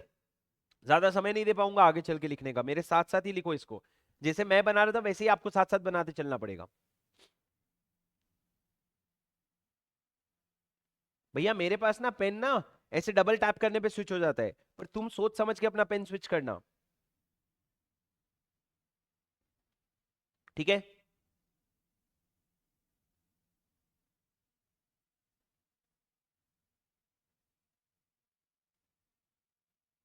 समझ गए राजा? बना लिख लिया ये आपने नोट्स में अपने? चलो सर आगे बढ़ते हैं। सर आ जाओ, एसोसिएट कंपनी का डेफिनेशन देखते हैं। एसोसिएट कंपनी का डेफिनेशन जो है वो दिया हुआ है सेक्शन 2 क्लॉज 6 में। राजा कल हमने जो डेफिनेशंस पढ़े थे, एक बार स्क्रीन पे देखो मेरे। हमने पढ़ा था 2 क्लॉज 20 और 2 क्लॉज 11। 2 क्लॉज 20 बात करता है कंपनी का, 2 क्लॉज 11 बात करता है बॉडी कॉर्पोरेट का। फिर हमने पढ़ा था प्राइवेट कंपनी और पब्लिक कंपनी। प्राइवेट कंपनी का डेफिनेशन दिया हुआ है 2 क्लॉज 68 में, और पब्लिक कंपनी का डेफिनेशन दिया हुआ है 2 क्लॉज 71 में। आज हमने शुरू किया 2 क्लॉज 87 से, जिसमें डेफिनेशन है सब्सिडरी कंपनी का। उसके बाद मैंने आपको बताया 2 क्लॉज 6 अभी मैं बता रहा हूं, जिसमें डेफिनेशन है एसोसिएट कंपनी का। एसोसिएट कंपनी ए है सर, एकदम शुरू शुरू में है, तो उसका डेफिनेशन दिया हुआ है 2 क्लॉज 6 में। और अगर आप 2 क्लॉज 6 में आकर के देखोगे तो एसोसिएट कंपनी का डेफिनेशन है, जहां पे क्या लिखा हुआ है sir, in relation to any other company. आप एसोसिएट भी किसी और कंपनी के ही बनते हो, किसी किसी आप इंडिविजुअल के एसोसिएट नहीं बनते, एसोसिएट भी आप कंपनी की ही बनते हो। तो in relation to another company means a company in which that other company. Associate company मतलब एक ऐसा कंपनी जिसमें वो दूसरी कंपनी जो है ना उसका has a significant influence, but is not a subsidiary. But is not a subsidiary मतलब क्या सर? आप सब्सिडरी नहीं हो, आपका सिग्निफिकेंट इन्फ्लुएंस है, तभी जाके आपको एसोसिएट कंपनी कहा जाएगा। सर मेरे को एक बात बताओ, 3 एग्जाम्पल दूंगा, एक्स लिमिटेड का, वाई लिमिटेड का, X limited, Y limited, Z limited, ठीक है? इसका इन्वेस्टमेंट है ए लिमिटेड में, इसका इन्वेस्टमेंट है बी लिमिटेड में, इसका इन्वेस्टमेंट है सी लिमिटेड। मैं बोलूं सर अगर एक्स लिमिटेड का ए लिमिटेड में 51% इन्वेस्टमेंट है तो ये क्या बनेगा? अगर उसका 21% इन्वेस्टमेंट है तो ये क्या बनेगा? सर अगर एक्स लिमिटेड का ए लिमिटेड में 51% इन्वेस्टमेंट है तो ए लिमिटेड बन जाएगी सब्सिडरी कंपनी और ये बन जाएगी होल्डिंग कंपनी। पर सर अगर वाई लिमिटेड का बी लिमिटेड में 21% इन्वेस्टमेंट है तो बी लिमिटेड बन जाएगी एसोसिएट कंपनी। और सर लास्ट, अगर जेड लिमिटेड का सी लिमिटेड में अगर मैं कहूं कि 50% इन्वेस्टमेंट है एग्जैक्ट, तो मेरे को बताओ क्या बोलोगे आप? एसोसिएट बोलोगे कि सब्सिडरी बोलोगे? एग्जैक्ट 50 है तो सर देखो, सब्सिडरी बनने के लिए ना, सब्सिडरी बनने के लिए मोर देन हाफ चाहिए होता है, मतलब 50% से ज्यादा। तो यहां तो एग्जैक्ट 50 है, 50 से ज्यादा तो नहीं है, तो ये सब्सिडरी नहीं बनती है। पर सर जनरली जब एग्जैक्ट 50% शेयर होल्डिंग होता है ना, तो यहां पे एक और कंपनी होती है एम लिमिटेड नाम की, जो इसमें बाकी 50% होल्ड करती है। और जब दो लोग मिलकर 50-50 होल्ड करते हैं ना, तो इसको सी लिमिटेड को हम कहते हैं जॉइंट वेंचर। इसको हम कहते हैं जॉइंट वेंचर, जहां पे लोग आए हैं, जैसे कि मान लो सर आज अडानी ने, गौतम अडानी की कंपनी अडानी लिमिटेड और रिलायंस इंडस्ट्री की limited, Reliance industries limited, Mukesh Ambani और गौतम अडानी साथ में आए और बोले चलो एक जॉइंट वेंचर बनाते हैं, उससे पूरे देश को लूटेंगे। नहीं नहीं नहीं नहीं, वो अलग से जॉइंट वेंचर बना के क्यों लूटेंगे? वो तो अपनी अपनी कंपनी से कर रहे हैं, उनको जॉइंट नहीं नहीं, क्या बोल रहे हैं सुनो। अडानी और गौतम मुकेश अंबानी ने डिसाइड किया एक जॉइंट वेंचर बनाते हैं, और जॉइंट वेंचर बना के क्या करेंगे, हम ग्रीन रिसोर्सेज को प्रमोट करेंगे। ग्रीन रिसोर्सेज मतलब हम बोलेंगे भैया तुम पेट्रोल बचाओ, तुम तेल बचाओ, ये बचाओ वो बचाओ। पर सर अब जो इन्होंने जॉइंट वेंचर फॉर्म किया है, इसमें मुकेश भाई का 50, रिलायंस का 50% है, अडानी लिमिटेड का 50% है। तो जब 50-50 होता है तो सब्सिडरी तो किसी की भी नहीं बनी। सर अगर जेड लिमिटेड और एम लिमिटेड दोनों का 50-50% है तो सब्सिडरी कंपनी तो नहीं बनी। तो क्या बनेगा? तो हमने बोला भैया इसको हम नाम देते हैं जॉइंट वेंचर, और joint venture is as good as associate company. Joint venture is as good as associate company. तो हमने बोला associate includes joint venture, associate company के डेफिनेशन में जॉइंट वेंचर आता है। देखो क्या लिखा हुआ है, इन एसोसिएट कंपनी, फिर यहां पे लिखा हुआ है includes a joint venture, associate company में जॉइंट वेंचर इंक्लूड होता है, ये यहां पे लिखा हुआ है। तुमको मेरी बात समझ में आई क्या? अरे बोलो ना, तुमको मेरी बात समझ में आई क्या? सर ये किसका डेफिनेशन है? ये एसोसिएट कंपनी का डेफिनेशन है। उसके बाद आगे सर इन्होंने नीचे, आप सिर्फ कीवर्ड्स अगर पढ़ोगे तो सिग्निफिकेंट इन्फ्लुएंस समझा रखा है, जहां पे सिग्निफिकेंट इन्फ्लुएंस का मतलब या तो 20% ऑफ वोटिंग पावर है, या फिर आप बिजनेस डिसीजन में पार्टिसिपेट करते हो। या तो आपके पास 20% वोटिंग पावर है, या फिर आप बिजनेस डिसीजन में पार्टिसिपेट करते हो, तो सिग्निफिकेंट इन्फ्लुएंस होता है। सर जॉइंट वेंचर का मतलब क्या होता है? It is a joint arrangement, जहां पे लोगों का जॉइंट कंट्रोल होता है। अभी अंबानी और अडानी साथ में आए तो उनका जॉइंट कंट्रोल होता है, जॉइंट अरेंजमेंट है, बोले मिलके साथ में काम करेंगे, उसको हम जॉइंट वेंचर कहते हैं। ठीक है सर, यहां पे एक लाइन है जो आपको फिर से दिखेगी, क्या लिखा है? Clarification, shares held by a company in another company in fiduciary capacity shall not be counted for the purpose of determining the relationship of associate company। अगर आप fiduciary capacity में होल्ड करते हो, सर मैं एक शब्द है fiduciary capacity, fiduciary capacity, sir ये शब्द ना आपको सब्सिडरी कंपनी के डेफिनेशन में भी मिला, या आपको एसोसिएट कंपनी के डेफिनेशन में भी मिला, दोनों जगह मिला। और दोनों जगह ये लिखा हुआ था कि अगर आप फिड्यूसरी कैपेसिटी में शेयर्स होल्ड करते हो ना, तो उसको सब्सिडरी या एसोसिएट का रिलेशन डिटरमाइन करने के लिए काउंट नहीं करेंगे। क्या है समझाऊंगा, पहले तुम मेरे को बताओ what is the meaning of fiduciary capacity. आपके हिसाब से फिड्यूसरी कैपेसिटी का क्या मतलब होता है?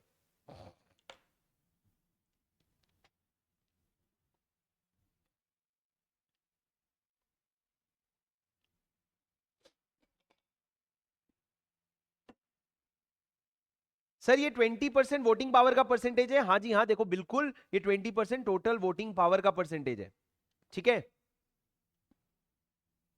सर, फिड्यूसरी कैपेसिटी मतलब क्या पता है? फिड्यूसरी कैपेसिटी मतलब कैपेसिटी ऑफ ट्रस्ट। ट्रस्ट मतलब भरोसे पे, भरोसे पे मतलब सुनो भाई, अगर मैं अपने दोस्त को मैंने बोला भैया सुन सुन, अभी मैं घर जा रहा हूं, ठीक है, अभी मैं घर जा रहा हूं, तो पुणे में मेरी कार रखी हुई है, ये जो कार है ना मैं तेरे पास रखवा देता हूं, जैसे ही तू इसका थोड़ा सा ध्यान रखना, जैसे ही मैं पुणे वापस आऊंगा ना ये कार मेरे को दे देना। तो ये जो कार मैंने अपने दोस्त को दी, क्या मैं इसको ये समझू कि मैंने चंदा चैरिटी कर दिया, मेरे दोस्त का हो गया वो? प्रैक्टिकली हाँ, क्योंकि नालायक है, वापस तो वो देने वाला है नहीं।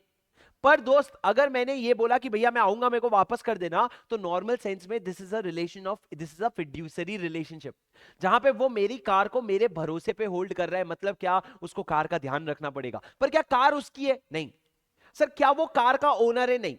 क्या वो कार का टेम्पररी ओनर बन जाता है? नहीं, वो सिर्फ मेरे भरोसे पे उस कार को होल्ड कर रहा है, और जब मैं वापस आऊंगा तो वो कार मेरे को दे देगा। अरे हाँ कि नहीं सर? हाँ कि नहीं सर? हाँ सर। अब कई बार क्या होता है राजा, आपको पता होगा, ट्रस्ट बनते हैं। क्या बनते हैं? ट्रस्ट। जैसे कि आपके एलएलपी होता है, फर्म होता है, वैसे ही एक और ऑर्गेनाइजेशन होता है ट्रस्ट। ट्रस्ट का कॉन्सेप्ट सर इंडिया में है प्रिविलेंट, आप बहुत ज्यादा उसको डायरेक्ट टैक्स में पढ़ते हो, पर ट्रस्ट का कॉन्सेप्ट जो है ना वो बहुत डिटेल्ड कॉन्सेप्ट है, उसको अपन कभी बाद में करेंगे, हमारे लॉ के लिए रेलेवेंट नहीं है। पर ट्रस्ट बनते हैं। जब ट्रस्ट के केस में क्या होता है, चलो मैं आपको सिंपल एग्जांपल से समझाता हूं। सर आज फॉर एग्जांपल मान लो ईशा अंबानी है। ईशा अंबानी क्या करती है? रिलायंस जियो के शेयर होल्ड करती है। किसके? रिलायंस जियो के शेयर होल्ड करती है। ईशा अंबानी ने ना अपना विल बनाया। विल बनाया क्या? विल, विल मतलब क्या? अपनी वसीयत, कि मेरे को अगर कुछ मेरे साथ बुरा भला हो गया तो मेरे जितनी भी सारी शेयर होल्डिंग है ना, जितनी भी सारी शेयर होल्डिंग है, किसके पास जाएगा पता है? उसने ना तो अपने पति के नाम करी, ना तो अपने बच्चों के नाम करी, उसने बोला ये मेरी सारी शेयर होल्डिंग चले जाएगी रिलायंस इंडस्ट्रीज लिमिटेड के नाम पे। किसके नाम पे? रिलायंस इंडस्ट्रीज लिमिटेड के नाम पे। मेरी डेथ हो गई, मेरे से कुछ हो गया, तो फिर वो चले जाएगी शेयर रिलायंस के पास। अब सर जब ईशा अंबानी, सुनना मेरी बात, ईशा अंबानी क्या हुई? ईशा अंबानी अचानक से क्या हो गई, वो है ना आनंद आकाश अंबानी, उससे बात करते करते ईशा अंबानी हो गई पागल। पागल मतलब उसका दिमाग खराब हो गया, वो अनसाउंड माइंड की हो गई। अब sir unsound mind generally share hold कर सकता है क्या? सर अनसाउंड माइंड जो होता है इंसान, वो जनरली शेयर होल्डर नहीं हो सकता। तो उसके शेयर्स क्या कर दिए गए? ट्रांसफर। किसको? उसके शेयर्स रिलायंस के को कर दिए गए, रिलायंस के हवाले कर दिए गए। क्यों? क्योंकि उसने अपने विल में लिखा था। अभी सर वो अगर अनसाउंड माइंड से वापस साउंड माइंड की हो जाएगी, उसका दिमाग वापस चलने लग जाएगा, तो वो शेयर्स वापस आ जाएंगे। लेकिन तब तक ले हमने क्या कर दिया, वो शेयर्स रिलायंस के फेवर में कर दिया। अब सर शेयर होल्डर कौन हो गया, रिलायंस, रिलायंस जियो का शेयर होल्डर हो गया। सर रिलायंस ना पहले से 40% शेयर होल्ड करता था रिलायंस जियो का। रिलायंस इंडस्ट्रीज पहले से 40% होल्ड करता था, और अब ईशा अंबानी के पास ना 20% शेयर होल्डिंग और थी। तो वो 20% शेयर होल्डिंग जो ईशा अंबानी की थी, जो अभी भी ईशा अंबानी की है, वो एक बार के लिए किसके नाम पे हो गया, रिलायंस के नाम पे। तो टोटल रिलायंस अभी कितना शेयर होल्डिंग करता है सर, 60% कंट्रोल करता है। अब मेरे को एक बात बताओ, ये सारा इवेंट होने के बाद क्या रिलायंस जियो रिलायंस इंडस्ट्री की सब्सिडरी कहलाएगी कि वो उसकी एसोसिएट कहलाएगी? सर इवेंट होने के बाद 20% जो शेयर्स आ गए हैं, जो मैं दूसरे तरीके से बोलूं तो these 20% shares are held in fiduciary capacity. मतलब ये एक्चुअल में रिलायंस इंडस्ट्रीज के शेयर्स है ही नहीं, ये हैं तो ईशा अंबानी के शेयर्स जो एक बार के लिए रिलायंस को मिला है। तो इस केस में मेरे को बताओ, this 20% are held in fiduciary capacity. अब मेरे को बताओ, रिलायंस इंडस्ट्री और रिलायंस जियो के बीच में होल्डिंग सब्सिडरी वाला रिश्ता है कि एसोसिएट वाला रिश्ता है? Sir the answer is associate वाला रिश्ता है। क्यों? क्योंकि 50% से कम और 20% से ज्यादा होता है तो हम एसोसिएट कहते हैं। और यहां पे आप टेक्निकली 40% को देखोगे, ये 20% को काउंट नहीं करोगे। मेरे को बताओ क्यों नहीं करोगे सर, मेरे को बताओ क्यों नहीं करोगे? आप इसलिए नहीं करोगे क्योंकि राजा सुनना, ये जो 20% है ये तो अभी भी ईशा अंबानी के हैं ना। आपने टेम्पररी बेसिस पे क्या कर दिया, रिलायंस के नाम पे कर दिया, पर शेयर्स किसके हैं, ईशा अंबानी के। कंट्रोल किसके पास है, ईशा अंबानी के पास होना चाहिए आइडियली। आप तो सिर्फ उसके भरोसे पे होल्ड कर रहे हो ना। जैसे मैं जब पुणे में, मान लो सर फाउंडेशन में जो अपने अमन खेड़िया सर है, अमन खेड़िया सर है ना अपने फाउंडेशन में, तो मैंने मान लो अमन सर के नाम पे मेरी, अमन सर के पास मेरी कार छोड़ के गया मैं पुणे में, तो भैया उससे अमन सर ओनर नहीं बन जाते। अमन सर क्या बनते हैं, सिर्फ बताओ ना राजा, क्या बनते हैं? अमन सर ओनर नहीं बने हैं, अमन सर सिर्फ और सिर्फ क्या बने हैं, उसके एक बार temporary share holder, temporary car के टेम्पररीली उसको वो अपने पास रख रहे। तो सिमिलरली यहां पे रिलायंस शेयर होल्डर बना नहीं है, तो ये 20% को काउंट नहीं करेंगे जब आप सब्सिडरी का रिलेशन निकाल रहे हो। सिमिलरली मान लो अगर ये 40% की जगह 10% होता, ये मान लो 40% की जगह 10% होता, और टोटल कितना होता, 30%, तो अब ये 20% आने के बाद क्या आप रिलायंस की एसोसिएट बना देते रिलायंस जियो को? बिल्कुल भी नहीं राजा, आप ये 20% को तो इग्नोर ही कर दो। ये 20% आप रिलायंस के खाते में नहीं, आप ईशा अंबानी के खाते में जोड़ना। किसके खाते में, ईशा अंबानी के। सर ये ट्रस्ट का जो कॉन्सेप्ट है ना, ये वो रियल कॉन्सेप्ट नहीं है। ट्रस्ट का रियल कॉन्सेप्ट बहुत डेप्थ में होता है, जो डिस्कशन करने में 20-25 मिनट लग जाएंगे, पर ये एक लाइन के लिए इतना डिस्कशन वर्थ इट नहीं है। आपको सिर्फ ये समझना है कि फिड्यूसरी कैपेसिटी में, मतलब किसी और के भरोसे पे अगर शेयर होल्ड कर रहा हूं ना, मतलब वो शेयर मेरे नहीं है, तो मैं जब कंट्रोल काउंट कर रहा हूं तो उस परसेंटेज को मैं नहीं लूंगा। आज अगर रिलायंस इंडस्ट्री खुद के दम पे 40% होल्ड करता है और फिड्यूसरी कैपेसिटी में 20% आ रहे, तो वो 20% को मैं एसोसिएट निकालते वक्त या सब्सिडरी निकालते वक्त काउंट नहीं करूंगा, वो मेरे है ही नहीं भाई। बस बात खत्म कर रहा हूं यहां पे, बोलो समझ आया क्या? हम्म,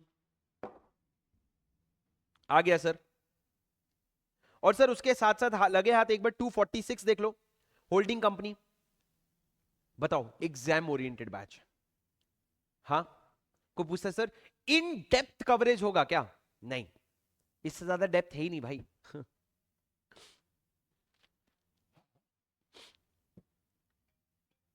समझे क्या राजा?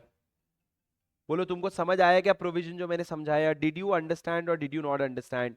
If you did, now let's read the definition of holding. कुछ भी नहीं है भाई। देखो, अगर आपको एक सिंपल सी बात पूछूं कि मैं अगर किसी का बेटा हूं, तो वो इंसान मेरे क्या हो गए, पप्पा। मैं अगर किसी का बेटा हूं तो वो इंसान मेरे पप्पा हो गए। अगर एक इंसान का बेटा ही नहीं है तो बेटा बिना हुए वो पप्पा बन सकता क्या? अरे तुम अपनी यूएस वाली बुद्धि मत लगाओ, ठीक है? तुम अपनी यूएस वाली बुद्धि मत लगाओ, मेरे को नॉर्मल सेंस में बताओ। अगर एक इंसान, अगर मेरा मान लो कोई बेटा नहीं है, तो मैं पापा बन सकता क्या? नहीं बन सकता ना, बेटा या बेटी। तुम समझो, मैंने तुमको फर्स्ट डे बताया था, जनरल क्लॉज एक्ट, बेटा इंक्लूड्स बेटी, ठीक है? वो फेमिनिस्ट नहीं हो जाना, सर आपने बेटा बोला कैसे बोल रहे हो। फेमिनिस्ट नहीं भैया, जनरल क्लॉज एक्ट, ठीक है? मेरी बात सुनो, मैंने क्या कहा, जैसे सब्सिडरी, अगर किसी की कोई सब्सिडरी है तो वो उसका होल्डिंग है। सिंपल सी बात है, उतना ही लिखा है, क्या लिखा है पढ़ो।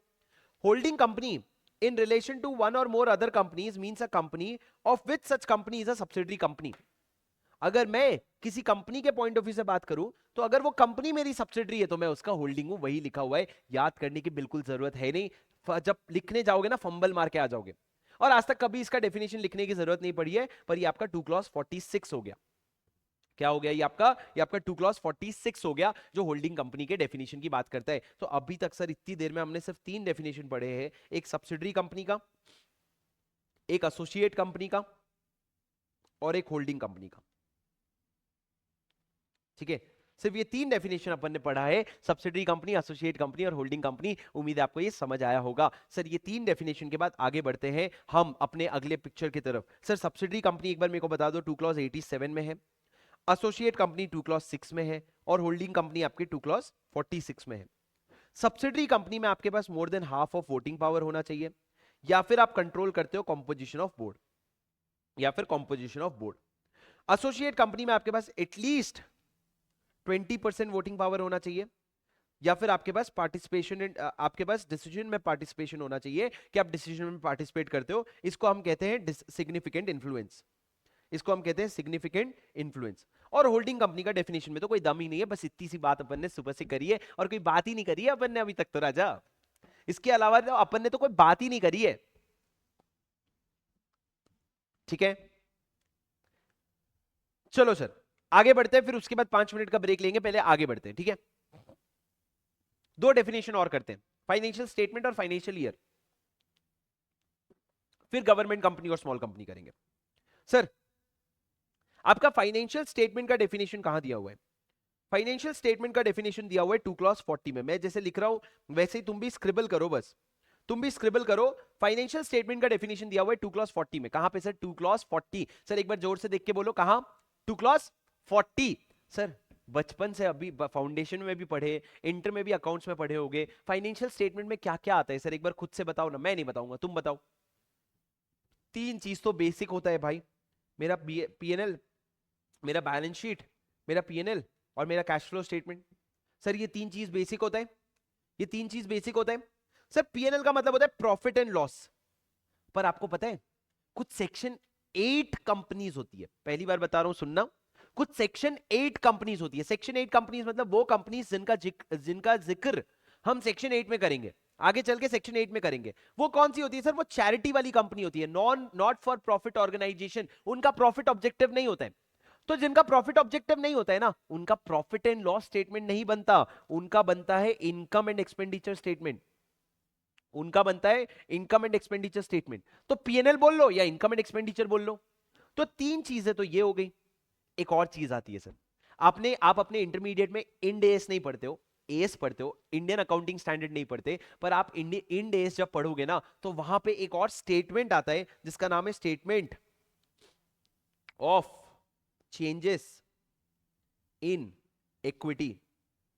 Statement of changes in equity, जिसको प्यार से हम, वैसे तो बुलाते नहीं है प्यार से, हमको बड़ा प्यार है नहीं ये वाले स्टेटमेंट से, पर इसको हम प्यार से बोलते हैं सोकी। सोकी, सोकी मतलब statement of changes in equity, statement of changes in equity. Sir फिर से बोलो आप, क्या है सोकी मतलब? Statement of changes in equity. मतलब सर आपका इक्विटी जो होता है, आपको पता है ना, असेट, लायबिलिटी और इक्विटी आता है। तो जो इक्विटी आता है वो पिछले साल से इस साल चेंज हुआ होगा, तो उसमें जो भी चेंजेस हुए ना उसका स्टेटमेंट बनाओ। तो आप एक बनाते हो सोकी, तो ये जो सोकी है ना ये भी आपके फाइनेंशियल स्टेटमेंट का पार्ट बनता है। और सर इन सबके साथ आप कुछ नोट्स एनेक्स करते हो, आप कुछ नोट्स एनेक्स करते हो। एनेक्स मतलब अटैच करते हो। आपको पता है पीएनएल के साथ नोट्स आता है, बैलेंस शीट के साथ नोट्स आता है, कैश फ्लो स्टेटमेंट के साथ नोट्स आता है, सोकी के साथ भी नोट्स आता है। ये सारे नोट्स भी ना फाइनेंशियल स्टेटमेंट का ही इंटीग्रल पार्ट है, फाइनेंशियल स्टेटमेंट का ही इंटीग्रल पार्ट है। और इसको हम क्या कहते हैं? फाइनेंशियल स्टेटमेंट कहते हैं। सर फाइनेंशियल स्टेटमेंट का डेफिनेशन कहां दिया हुआ है बोलो? 2 क्लॉज 40, बस इतना ही है, कुछ एक्सेप्शन है मैं बताऊंगा, पर 2 क्लॉज 40 में दिया हुआ है फाइनेंशियल स्टेटमेंट। फाइनेंशियल स्टेटमेंट में आती है 5 चीजें। सबसे पहला balance sheet, PNL, cash flow. Balance sheet की जगह क्या आता है, सॉरी पीएनएल की जगह क्या आता है कभी कभी? इनकम और एक्सपेंडिचर स्टेटमेंट। चौथा हो गया आपका इंडेक्स वाला सोकी, statement of changes in equity. और पांचवा, उसके अलावा जितने भी नोट्स है ना, notes annexed to the above statements will be a part of the financial statement. समझे क्या सर? लेकिन राजा फाइनेंशियल स्टेटमेंट में ना जो कैश फ्लो स्टेटमेंट होता है ये हमने बोला यार कैश फ्लो स्टेटमेंट थोड़ा ज्यादा हो जाता है, हर कंपनी को कैश फ्लो स्टेटमेंट बनाने बोलेंगे ना मजा नहीं आएगा। कुछ कंपनीज को हमको एक्सेप्शन देना पड़ेगा। देखो बैलेंस शीट और पीएनएल तो बनाना ही पड़ेगा भाई, उसमें तो कोई ऑप्शन नहीं है, लेकिन हमने बोला कैश फ्लो स्टेटमेंट के ना कुछ हम एक्सेप्शन देंगे। सर एक्सेप्शन क्या होता है? सर एक्सेप्शन क्या होता है? What do you mean bye exception? किसके मजे ले बताओ पहले, अक्षत गुप्ता के मजे लेते चलो। Sir what is exception? Sir exception का मतलब होता है कि आप लोगों से परे हो। मतलब क्या? मैंने बोला to all the boys in the class except Akshat. मैंने बोला to all the boys in the class except Akshat. Exception मतलब क्या? मैंने बोला भैया देख वैसे तो वो अक्षत बॉयज में आता है ना, होगा, अज्यूम करो, ठीक है, वैसे तो अक्षत बॉयज में आता है, पर मैंने एक्सेप्शन डाल दिया, मतलब मैंने उसको हटा दिया। तो मैंने बोला वैसे तो कैश फ्लो स्टेटमेंट सबको बनाना पड़ेगा, लेकिन उसमें कुछ एक्सेप्शन है। क्या एक्सेप्शन है सर? लिखो। सबसे पहला आपका 1% कंपनी, हमने बोला ओपीसी। दूसरा स्मॉल कंपनी। तीसरा डोरमेंट कंपनी। और चौथा a private company registered as a startup.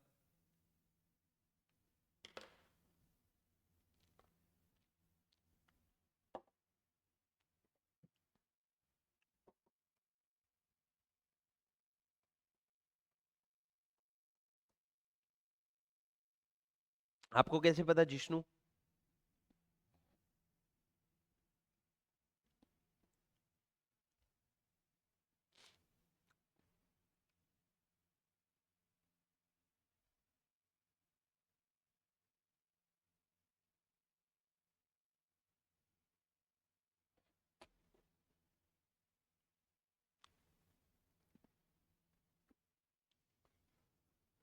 Sir समझिए क्या?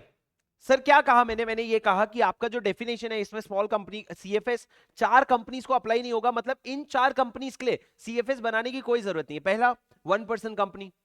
1% कंपनी मतलब एक कंपनी जिसमें एक ही मेंबर है, आगे चल के कॉन्सेप्ट डिटेल में पढ़ेंगे। स्मॉल कंपनी, स्मॉल कंपनी के बारे में थोड़ी देर में पढ़ेंगे। Dormant company, sir dormant company क्या होता है? आज पहली बार बताऊंगा, आपके सिलेबस में नहीं है, पहली और आखिरी बार बताऊंगा, लेकिन आपके लिए पता होना चाहिए डोरमेंट कंपनी क्या होता है। डोरमेंट कंपनी मतलब एक ऐसी कंपनी, अब एक बात ध्यान से सुनना, मैं पुणे आ रखा हूं, पुणे में मेरे को ना 5 साल बाद एक बिजनेस शुरू करनी है। मेरे को पता है मेरे मन में एक बहुत अच्छा बिजनेस आइडिया है, तुमको बताऊंगा नहीं, तुम चोरी कर लोगे। बिजनेस आइडिया है, मेरे को पता है मैं बहुत बढ़िया बिजनेस 5 साल बाद शुरू करूंगा। सर उस बिजनेस के लिए ना मेरे को पता है मेरे को बहुत बड़ी जमीन लगेगी, बहुत बड़ा लैंड लगेगा। अब सर वो जो लैंड मेरे को खरीदना है वो मैं आज से 5 साल बाद खरीदूंगा, पर मेरे को पता है 5 साल बाद वो फालतू का महंगा हो जाएगा। और मेरे को पता है आज मेरे पास पैसे हैं वो जमीन खरीदने के लिए, आज मेरे पास पैसे हैं, मैं वो जमीन खरीद सकता हूं। तो अगर मैंने डिसाइड किया कि मैं वो लैंड खरीदूंगा, तो मैंने सोचा यार आज ही खरीद के डाल देते हैं ना, 5 साल में अच्छा ग्रोथ भी मिल जाएगा। तो मैंने क्या किया, मैंने सोचा एक कंपनी बना लेता हूं और कंपनी बना के वो जमीन खरीद लूंगा। पर उसमें एक प्रॉब्लम आई। मैंने बोला कंपनी बना के जमीन खरीद तो लूंगा, लेकिन यार ये इंडिया है, यहाँ पे कंपनी बना दिए ना इतनी फॉर्मेलिटी करनी पड़ती है, इतनी सारी प्रोसीजर्स होते हैं, इतना सारा कंप्लायंसेस होता है कि मैं मर जाऊंगा कंप्लायंसेस करते करते। तो मैंने बोला एक काम करते हैं। लॉ ने बोला सुन भाई तेरे को एक ऑप्शन देता हूं, तू एक कंपनी बना, उस कंपनी के नाम पे वो लैंड खरीद ले, और लैंड खरीदने के बाद ना तू अप्लाई कर दे, तू अप्लाई कर दे सरकार को, और सरकार को बोल कि सरकार मेरे को ना डोरमेंट कंपनी करार कर दो। डोरमेंट कंपनी मतलब क्या? मेरी कंपनी एग्जिस्टेंस में है, कुछ असेट होल्ड करती है, लेकिन अभी धंधा नहीं कर रही है, धंधा बाद में करेगी। धंधा अभी नहीं कर रही है, धंधा बाद में करेगी। तो तुम इस पॉइंट ऑफ व्यू से अगर अपने सरकार को अप्लाई करोगे तो गवर्नमेंट जो है वो आपको अप्रूवल दे देगा और आप एक डोरमेंट कंपनी बन जाओगे। और अगर आप एक डोरमेंट कंपनी बन गए ना, मतलब आपके पास कुछ असेट्स हैं, आपकी शेयर कैपिटल है, पर आपके पास कोई बिजनेस अभी एज सच नहीं है, तो उस केस में आप डोरमेंट कंपनी बन गए। तो भाई जब बिजनेस ही नहीं है तो काहे का कैश फ्लो? पर पीएनएल बैलेंस शीट बनाना पड़ेगा। क्या बनाओगे सर? 0 0। पीएनएल बैलेंस शीट 0 0 का बना लेना, पर आप डोरमेंट कंपनी हो ना, तो कैश फ्लो आपके लिए बिल्कुल भी एप्लीकेबल नहीं है, कोई टेंशन मत लो। और चौथा कौन सी होगी सर? Private company. हर प्राइवेट कंपनी को एक्सेप्शन नहीं दिया, सिर्फ उन प्राइवेट कंपनी को दिया जो अपने आप को एज अ स्टार्टअप रजिस्टर करवाते हैं। सर एज अ स्टार्टअप मतलब क्या? आपको पता होगा कि पिछले 7 साल से या 8 साल से मोदी जी ने बहुत ज्यादा स्टार्टअप कल्चर को प्रमोट किया है। Modi ji has actually promoted startup culture a lot in India. तो स्टार्टअप को प्रमोट करने की वजह से इन्होंने क्या बोला, कोई भी कंपनी, अगर मान लो मेरे को अपनी कंपनी में कुछ नया, कुछ इनोवेटिव करना है, कुछ टेक्नोलॉजी ओरिएंटेड करना है, तो मैं क्या करूंगा, मैं सरकार को अप्लाई करूंगा और मैं बोलूंगा मेरे को स्टार्टअप करार कर दो, मेरे को स्टार्टअप डिक्लेयर कर दो। तो अगर सरकार मेरे को स्टार्टअप डिक्लेयर कर देगी ना, I will be a private company which is registered as a startup and hence I will get exemption from cash flow statement. मेरे को कैश फ्लो स्टेटमेंट नहीं बनाना पड़ेगा। क्या तुमको मेरी बात समझ में आई? हाँ सर, ये पूरा का पूरा डेफिनेशन है फाइनेंशियल स्टेटमेंट का। पढ़ो, फिर एक सवाल पूछूंगा, गलत जवाब दोगे, फिर हम आगे बढ़ेंगे। पक्का गलत जवाब दोगे, लगा लो शर्त। सर सर सुनोगे? सर फाइनेंशियल स्टेटमेंट में 5 चीजें आती है। बैलेंस शीट, बोलो मेरे साथ, एक बार बोलो, एक बार तो अपने मुंह से, जुबा केसरी, वहीं बैठे बैठे एक बार बोलो तो सही, एक बार ही तो बोलो। क्या बोला मैंने? बैलेंस शीट, पीएनएल, पीएनएल नहीं तो income and expenditure statement, cash flow statement, statement of changes in equity, और पांचवा notes annexed to the above statement। ये पांचों आपका फाइनेंशियल स्टेटमेंट हो जाएगा। But 4 companies are not required to make cash flow statement. पहला 1% कंपनी, दूसरा small company, तीसरा डोरमेंट कंपनी, चौथा private company which is registered as a startup, which is registered as a startup. अब sir यहाँ पे आगे एक चीज छोटी सी लिखी है कि भैया ये जो एक्सेप्शन है ना, सर ये एक्सेप्शन जो है, हम यहाँ पे एक्सेप्शन देके फायदा कर रहे हैं तुम्हारा कि तुम पे बर्डन बढ़ा रहे हैं? ये वाले एक्सेप्शन से हम तुम्हारा फायदा कर रहे हैं कि बर्डन बढ़ा रहे हैं? हम तुम्हारा फायदा कर रहे हैं। हम बोल रहे हैं एक चीज कम करो, कैश फ्लो स्टेटमेंट मत बनाओ, पर ये फायदा हम तुमको दे रहे हैं ना, तो बदले में हमारा एक काम कर देना, सेक्शन 92 का और सेक्शन 137 का कंप्लायंस जरूर कर लेना। सर ये दो सेक्शन आपको बार बार आएंगे आपकी जिंदगी में, सेक्शन 92 और 137 का कंप्लायंस जरूर कर लेना। सर क्या है सेक्शन 92? आगे चल के आप पढ़ोगे, सेक्शन 92 में आता है एनुअल रिटर्न और सेक्शन 137 में आता है financial statement. Sir annual return और फाइनेंशियल स्टेटमेंट ये दो चीजें हैं जो आपको सरकार को जमा करनी होती है हर साल। मतलब मैं अगर एक कंपनी हूं ना, तो मेरे को हर साल अपना एनुअल रिटर्न, हर साल ही है ना इसलिए तो एनुअल रिटर्न लिखा है, हर साल अपना एनुअल रिटर्न और हर साल अपना फाइनेंशियल स्टेटमेंट बना करके सरकार को जमा करना पड़ता है। अगर मैंने ढंग से जमा कर दिया तो मैंने सेक्शन 92 और 137 का कंप्लायंस कर लिया। अगर वो कंप्लाई कर रहा हूं ना, तो ही मेरे को ये एक्सेप्शन का बेनिफिट मिलेगा, वरना नहीं मिलेगा। ठीक है, सिंपल सी बात है सर। आप अगर कंप्लायंस, आप अगर बेनिफिट चाहते हो तो आप थोड़ा सा कंप्लायंस कर लो। बेनिफिट ये है सीएफएस नहीं बनाना पड़ेगा, कंप्लायंस ये करना पड़ेगा कि सेक्शन 92 में एनुअल रिटर्न और सेक्शन 137 में फाइनेंशियल स्टेटमेंट आप सरकार को जमा कर दो। तो सर ये दो सेक्शन याद कर लो, 92 और 137। 92 और 137, बच्चे एग्जाम में बहुत कंफ्यूज होते हैं, जो रट्टा मार के जाते हैं ना, वो 97 और 132 लिखाते हैं। अरे भाई कैसी हरकतें कर रहा, सेक्शन हिल जाने से पूरा प्रोविजन ही हिल जाता है। आपको सेक्शन 92 और 137 का ध्यान रखना पड़ेगा, समझे क्या? और बाकी जब हम उस सेक्शन में आएंगे तब मैं आपको इसका रेफरेंस करवा दूंगा, टेंशन मत लो। अब सर मेरा सवाल, राम और श्याम दो दोस्त थे, एक था राम लिमिटेड, एक था Shyam OPC limited. OPC limited मतलब 1% कंपनी बना रखा था। सर राम ने अपना फाइनेंशियल स्टेटमेंट बनाया जिसमें सीएफएस बनाया, श्याम ने अपना फाइनेंशियल स्टेटमेंट बनाया जिसमें देखा देखी में उसने भी सीएफएस बना दिया। क्या श्याम ने सही किया है कि गलत? राम ने सीएफएस बनाया, श्याम ने उसके देखा देखी में खुद ने भी सीएफएस बना दिया, तो श्याम ने सही किया है कि गलत? बताओ जल्दी।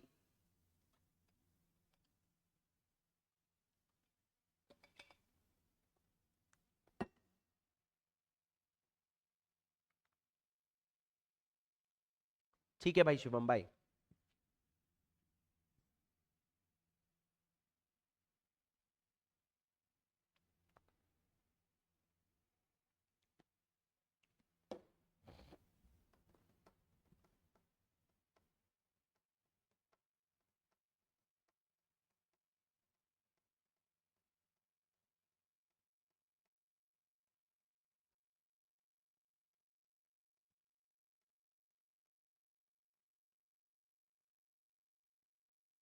समझे? बताओ ना सर, राम ने सही किया है कि श्याम ने सही किया है कि गलत? दी आंसर इज श्याम ने गलत कुछ नहीं किया है। सर आपके लिए सीएफएस बनाना ऑप्शनल है, आपने बना लिया तो इसमें गलत क्या है? आपके लिए सीएफएस बनाना ऑप्शन है। हमने ये थोड़ी बोला खबरदार तूने सीएफएस बनाया, हमने बोला सीएफएस बनाना तेरे लिए जरूरी नहीं है, तूने बना लिया तो हमको कोई प्रॉब्लम नहीं है। तुमने बना लिया तो तुम्हारे लिए कोई प्रॉब्लम नहीं है। हमने तुमको ऐसा कोई मना नहीं किया, हमने तुमको प्रोहिबिट नहीं किया, हमने तो तुमको एक फायदा दिया था कि नहीं बनाना है तो मत बना, तूने बना लिया, कोई प्रॉब्लम नहीं है। समझे क्या सर? इतनी सी बात है, ये आपका फाइनेंशियल स्टेटमेंट का डेफिनेशन है। अगर आप अपने समरी नोट्स में आओगे तो फाइनेंशियल स्टेटमेंट का डेफिनेशन दिखेगा आपको 2 क्लॉज 40 में, जिसके बाजू में आपको ये भी दिख जाएगा कि क्वेश्चन नंबर 2 है जिसमें आपका फाइनेंशियल स्टेटमेंट का क्वेश्चन पूछा है। फाइनेंशियल स्टेटमेंट इंक्लूड्स, सर ये एक इंक्लूसिव डेफिनेशन है, मतलब और भी कुछ आना चाहे तो आ सकता है। सर कैसे पता क्या आएगा? और अरे आगे चल के मान लो इन्होंने कोई और स्टेटमेंट बनाया तो वो स्टेटमेंट भी फाइनेंशियल स्टेटमेंट का पार्ट ये लोग मान सकते हैं। सर क्या लिखा है? पहला बैलेंस शीट, दूसरा पीएनएल अकाउंट, तीसरा कैश फ्लो स्टेटमेंट, चौथा statement of changes in equity, पांचवा एक्सप्लेनेटरी नोट। क्या नोट? Explanatory note. और सर ये पांचों में एक्सेप्शन ये है कि सीएफएस की बात अगर करो, OPC small company, dormant company और स्टार्टअप वाली प्राइवेट कंपनी में नॉट इंक्लूड सीएफएस, नहीं भी बनाएंगे तो चल जाएगा, दे में नॉट इंक्लूड सीएफएस ऐसा लिखा हुआ है। सर समझे क्या? अगर समझ गए तो आ जाओ अगले डेफिनेशन पे, 2 क्लॉज 41। सर मेरे को बताओ 2 क्लॉज 41 में फाइनेंशियल ईयर डिफाइंड है, मेरे को बताओ फाइनेंशियल ईयर का मतलब क्या होता है? सर बहुत सिंपल सी बात है, फाइनेंशियल ईयर मतलब 1 अप्रैल 2023 ले लो या 2024 ले लो से लेके 31 मार्च 2025, ये आपका फाइनेंशियल ईयर हो गया 1 अप्रैल 2024 से लेके 25 तक। अब मेरे एक सवाल का जवाब दो, सर अगर मेरी कंपनी इनकॉर्पोरेट हुई है 30 जून 2024 को, तो मेरा फाइनेंशियल ईयर कब खत्म होगा? अगर मेरी कंपनी इनकॉर्पोरेट हुई है 30 दिसंबर 2024 को, तो मेरा फाइनेंशियल ईयर कब खत्म होगा? और अगर मेरी कंपनी इनकॉर्पोरेट हुई थी 1 जनवरी 2024 को, तो मेरा फाइनेंशियल ईयर कब इनकॉर्पोरेट खत्म होगा? ध्यान से लिखना, मजाक नहीं, तीनों लिखो, सही से लिखो पर ध्यान से लिखना।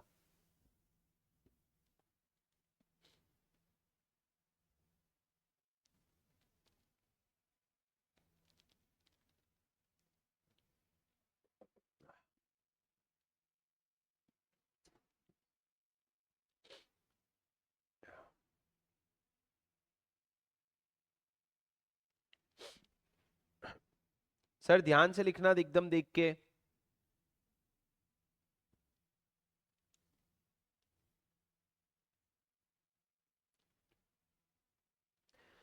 सर 30 जून वाला क्या रहेगा? 30 जून वाला रहेगा 31 मार्च 2025। 30 दिसंबर वाला भी क्या रहेगा? सर हमेशा फाइनेंशियल ईयर अगले साल खत्म होता है, तो यहां पे रहेगा 31 मार्च 2025।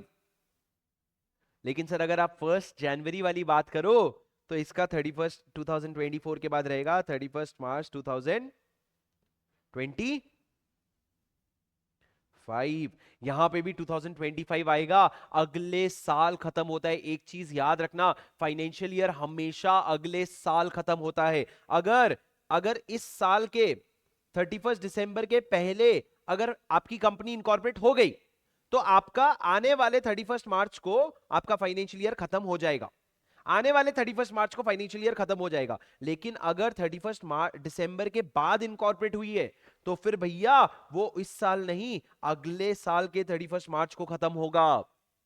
मतलब अगर इस साल के 31 दिसंबर के पहले हो गया तो अगले साल के 31 मार्च में खत्म हो जाएगा। लेकिन अगर 31 दिसंबर के बाद इनकॉर्पोरेट हुआ है, मतलब 1 अप्रैल 2 अप्रैल 1 फरवरी 1 मार्च ऐसे कभी इनकॉर्पोरेट हुआ है, तो वो अगले साल के 31 मार्च को क्या होगा? आपका फाइनेंशियल ईयर खत्म होगा। अरे मेरी बात समझे क्या?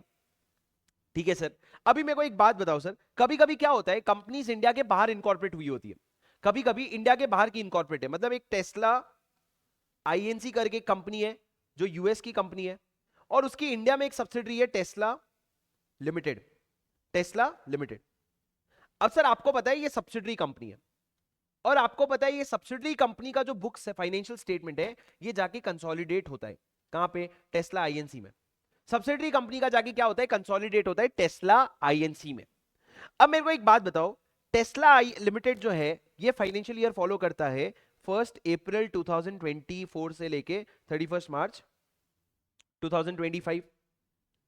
लेकिन अगर आप टेस्ला आईएनसी की बात करो तो ये फाइनेंशियल ईयर फॉलो करता है 1 जनवरी 2024 से लेके 31 दिसंबर 2024। आपको पता है कि बाहर कैलेंडर ईयर ही पूरा साल होता है, इंडिया में फाइनेंशियल ईयर अलग होता है, पर बाहर कैलेंडर ईयर ही पूरा साल होता है। कैलेंडर ईयर मतलब 1 जनवरी से 31 दिसंबर, फिर आप 1 अप्रैल नहीं देखते, फिर आप 1 जनवरी देखते हो। अब सर एक बात बताओ, एक फाइनेंशियल ईयर इस चीज का बना है, एक फाइनेंशियल स्टेटमेंट इन साल का बना है, एक फाइनेंशियल स्टेटमेंट इस साल का बना है, आप उसको कंसोलिडेट कैसे करोगे? आप नहीं कर पाओगे ना कंसोलिडेशन, आपको कंसोलिडेशन में चैलेंजेस आएंगे ना। हाँ सर, क्यों? क्योंकि सर एक कंपनी है जो इंडिया के बाहर की है, इनकॉर्पोरेटेड आउटसाइड इंडिया है, और मैं उसकी सब्सिडरी हूं, तो कंसोलिडेशन में प्रॉब्लम इसलिए आ रहा है क्योंकि हमारा साल अलग अलग है। तो सर हमको एक ऑप्शन दिया गया, अगर ये प्रॉब्लम आ रहा है ना, तो टेस्ला लिमिटेड तू चले जा सेंट्रल गवर्नमेंट के पास और सेंट्रल गवर्नमेंट से अप्रूवल मांग कि हम यानी कि टेस्ला लिमिटेड, हम एक दूसरा फाइनेंशियल ईयर फॉलो करना चाहते हैं। हम ये नॉर्मल रेगुलर फाइनेंशियल ईयर नहीं, हम दूसरा फाइनेंशियल ईयर फॉलो करना चाहते हैं for the purpose of consolidation, for the purpose of consolidation. और तुम्हारी बात सुनकर के अगर सीजी को सही लगा तो सीजी आपको अलाउ भी कर देगा कि चल भाई, माना तू इंडियन कंपनी है, माना तू इंडिया की कंपनी है, फिर भी तेरे को क्या करना पड़ेगा, तेरे को एक दूसरा फाइनेंशियल ईयर तू फॉलो कर सकता है। सर आपको पता है इंडिया में एक्चुअल में ऐसा होता है। मैंने एक कंपनी की ऑडिट करी थी, उस कंपनी का नाम था volume ship management limited. Volume ship management limited करके इंडिया की कंपनी थी, पर क्योंकि उसका यूएस में हेड सब होल्डिंग कंपनी था, इसलिए कंसोलिडेशन के लिए ना ये वॉलम शिप मैनेजमेंट ने सेंट्रल गवर्नमेंट को अप्लाई किया और अप्लाई करके अप्रूवल लिया कि हमारा फाइनेंशियल ईयर ये नहीं होगा, हमारा फाइनेंशियल ईयर भी कैलेंडर ईयर की तरह होगा, और सेंट्रल गवर्नमेंट ने अलाउ कर दिया। पर सर मेरे को एक बात बताओ, अगर दूसरा केस होता, टेस्ला लिमिटेड होल्डिंग है किसकी, टेस्ला आईएनसी की, जो कहां पे है, यूएस में। अब सर आपको पता है ये फाइनेंशियल ईयर फॉलो करता है, ये कैलेंडर ईयर फॉलो करता है। ये बड़ी कंपनी है, बड़ी कंपनी मतलब होल्डिंग कंपनी है, पेरेंट कंपनी है। ये छोटी है, ये पापा है, ये बेटा है, ये पापा है, ये बेटा है। अब मेरे को बताओ सर, ये कैलेंडर ईयर और फाइनेंशियल ईयर कंसोलिडेट तो नहीं हो सकता। अब टेस्ला लिमिटेड गया, सुनना ध्यान से, गलत जवाब दोगे पक्का बता दे रहा हूं, लगा लो शर्त, तुम फिर से लगा लो, 200 300 100 रुपए की लगा लो शर्त, लगा लो, ठीक है। सर टेस्ला लिमिटेड गया सेंट्रल गवर्नमेंट के पास और बोला सुनो भैया, कंसोलिडेशन के लिए, कंसोलिडेशन के लिए सेंट्रल गवर्नमेंट को बोला, टेस्ला ने बोला क्या बोला सुनो, कि सर मेरी एक कंपनी है सब्सिडरी जो यूएस में है, उसका ना साल कैलेंडर ईयर होता है, मेरा साल फाइनेंशियल ईयर होता है, मैं कंसोलिडेट नहीं कर पाता हूं। कंसोलिडेट करने के लिए ना मेरे फाइनेंशियल ईयर को 1 जनवरी से लेके 31 दिसंबर कर दो, मतलब कैलेंडर ईयर कर दो, प्लीज मेरे को अप्रूवल दे दो। क्या सीजी अप्रूवल देगी? क्या सीजी अप्रूवल देगी? The answer is yes, the answer is yes. Sir आप होल्डिंग हो, आप सब्सिडरी हो, आप एसोसिएट हो, इनसे फर्क नहीं पड़ता। आपने ये सोचा कि ये बड़ा है ये छोटा है, तो छोटा चेंज करेगा, बड़ा क्यों चेंज करेगा? अरे पर मेरी बात सुनो, अगर ऐसे ही इसके 100 और सब्सिडरी होते यूएस में, ऐसे ही इसके 100 और सब्सिडरी यूएस में होते, तो 100 के 100 सब्सिडरी का थोड़ी बदलता, उससे अच्छा तो अपना बदल देगा ना, उससे अच्छा तो अपना फाइनेंशियल ईयर बदल देगा ना। तो इसलिए ईगो मत रखना भाई कि मैं क्यों चेंज करूं, मैं तो होल्डिंग हूं, तू जाके कैलेंडर ईयर चेंज करवा। नहीं भाई, तुम्हारी, अगर तुम किसी के होल्डिंग हो या किसी के सब्सिडरी हो और वो जो कंपनी है वो इंडिया के बाहर की कंपनी है, तो सेंट्रल गवर्नमेंट से अप्रूवल लेके आप अपने फाइनेंशियल ईयर को चेंज करवा सकते हो। और एक बात बोलूं क्या, एक बात बोलूं क्या, इतना चेंज करवा सकते हो, इतना चेंज करवा सकते हो कि जो फाइनेंशियल ईयर आपने डिसाइड किया ना, वो 1 साल से भी कम है तो भी चल जाएगा।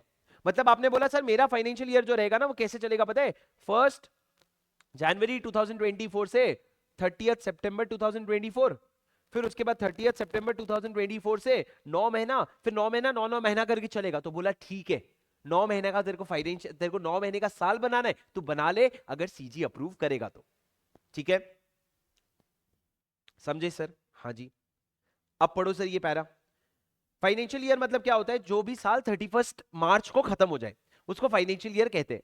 और अगर मान लो आप अगर 1 जनवरी के बाद इनकॉर्पोरेट हुए हो तो अगले साल के 31 मार्च, मतलब आपको दूसरे तरीके से अगर बोलूं तो आपका फाइनेंशियल ईयर मिनिमम 3 मंथ्स का हो सकता है और मैक्सिमम 15 मंथ्स का। कैसे मिनिमम 3 मंथ्स का? कैसे सर? अगर आप 31 दिसंबर को इनकॉर्पोरेट हुए हो 2024, तो वहां से 31 मार्च 2025, ये आपका 3 महीना हो गया। और मैक्सिमम 15 महीना कैसे? अगर आप 1 जनवरी को इनकॉर्पोरेट हुए 2024, तो आपका फाइनेंशियल ईयर खत्म होगा 31 मार्च 2025, तो मैक्सिमम 15 महीने का हो सकता है। ये बस इंटरप्रिटेशन है सर, लॉ में नहीं लिखा है।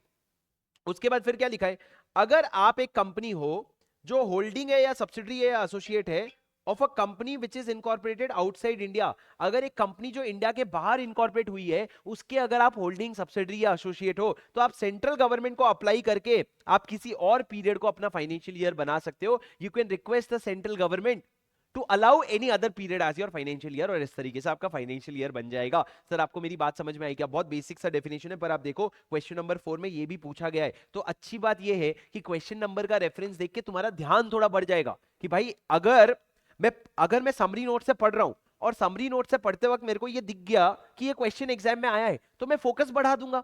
और अगर मैंने फोकस बढ़ा दिया और मैंने ढंग से पढ़ा तो फिर क्वेश्चन बैंक पढ़ने की जरूरत नहीं बचेगी।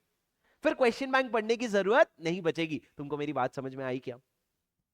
Sir are you with me? Am I audible? Are you with me? Yes और नो बताओ, आर यू विथ मी? ठीक है, चलो एक 5 मिनट का ब्रेक लो, सिर्फ 5 मिनट का।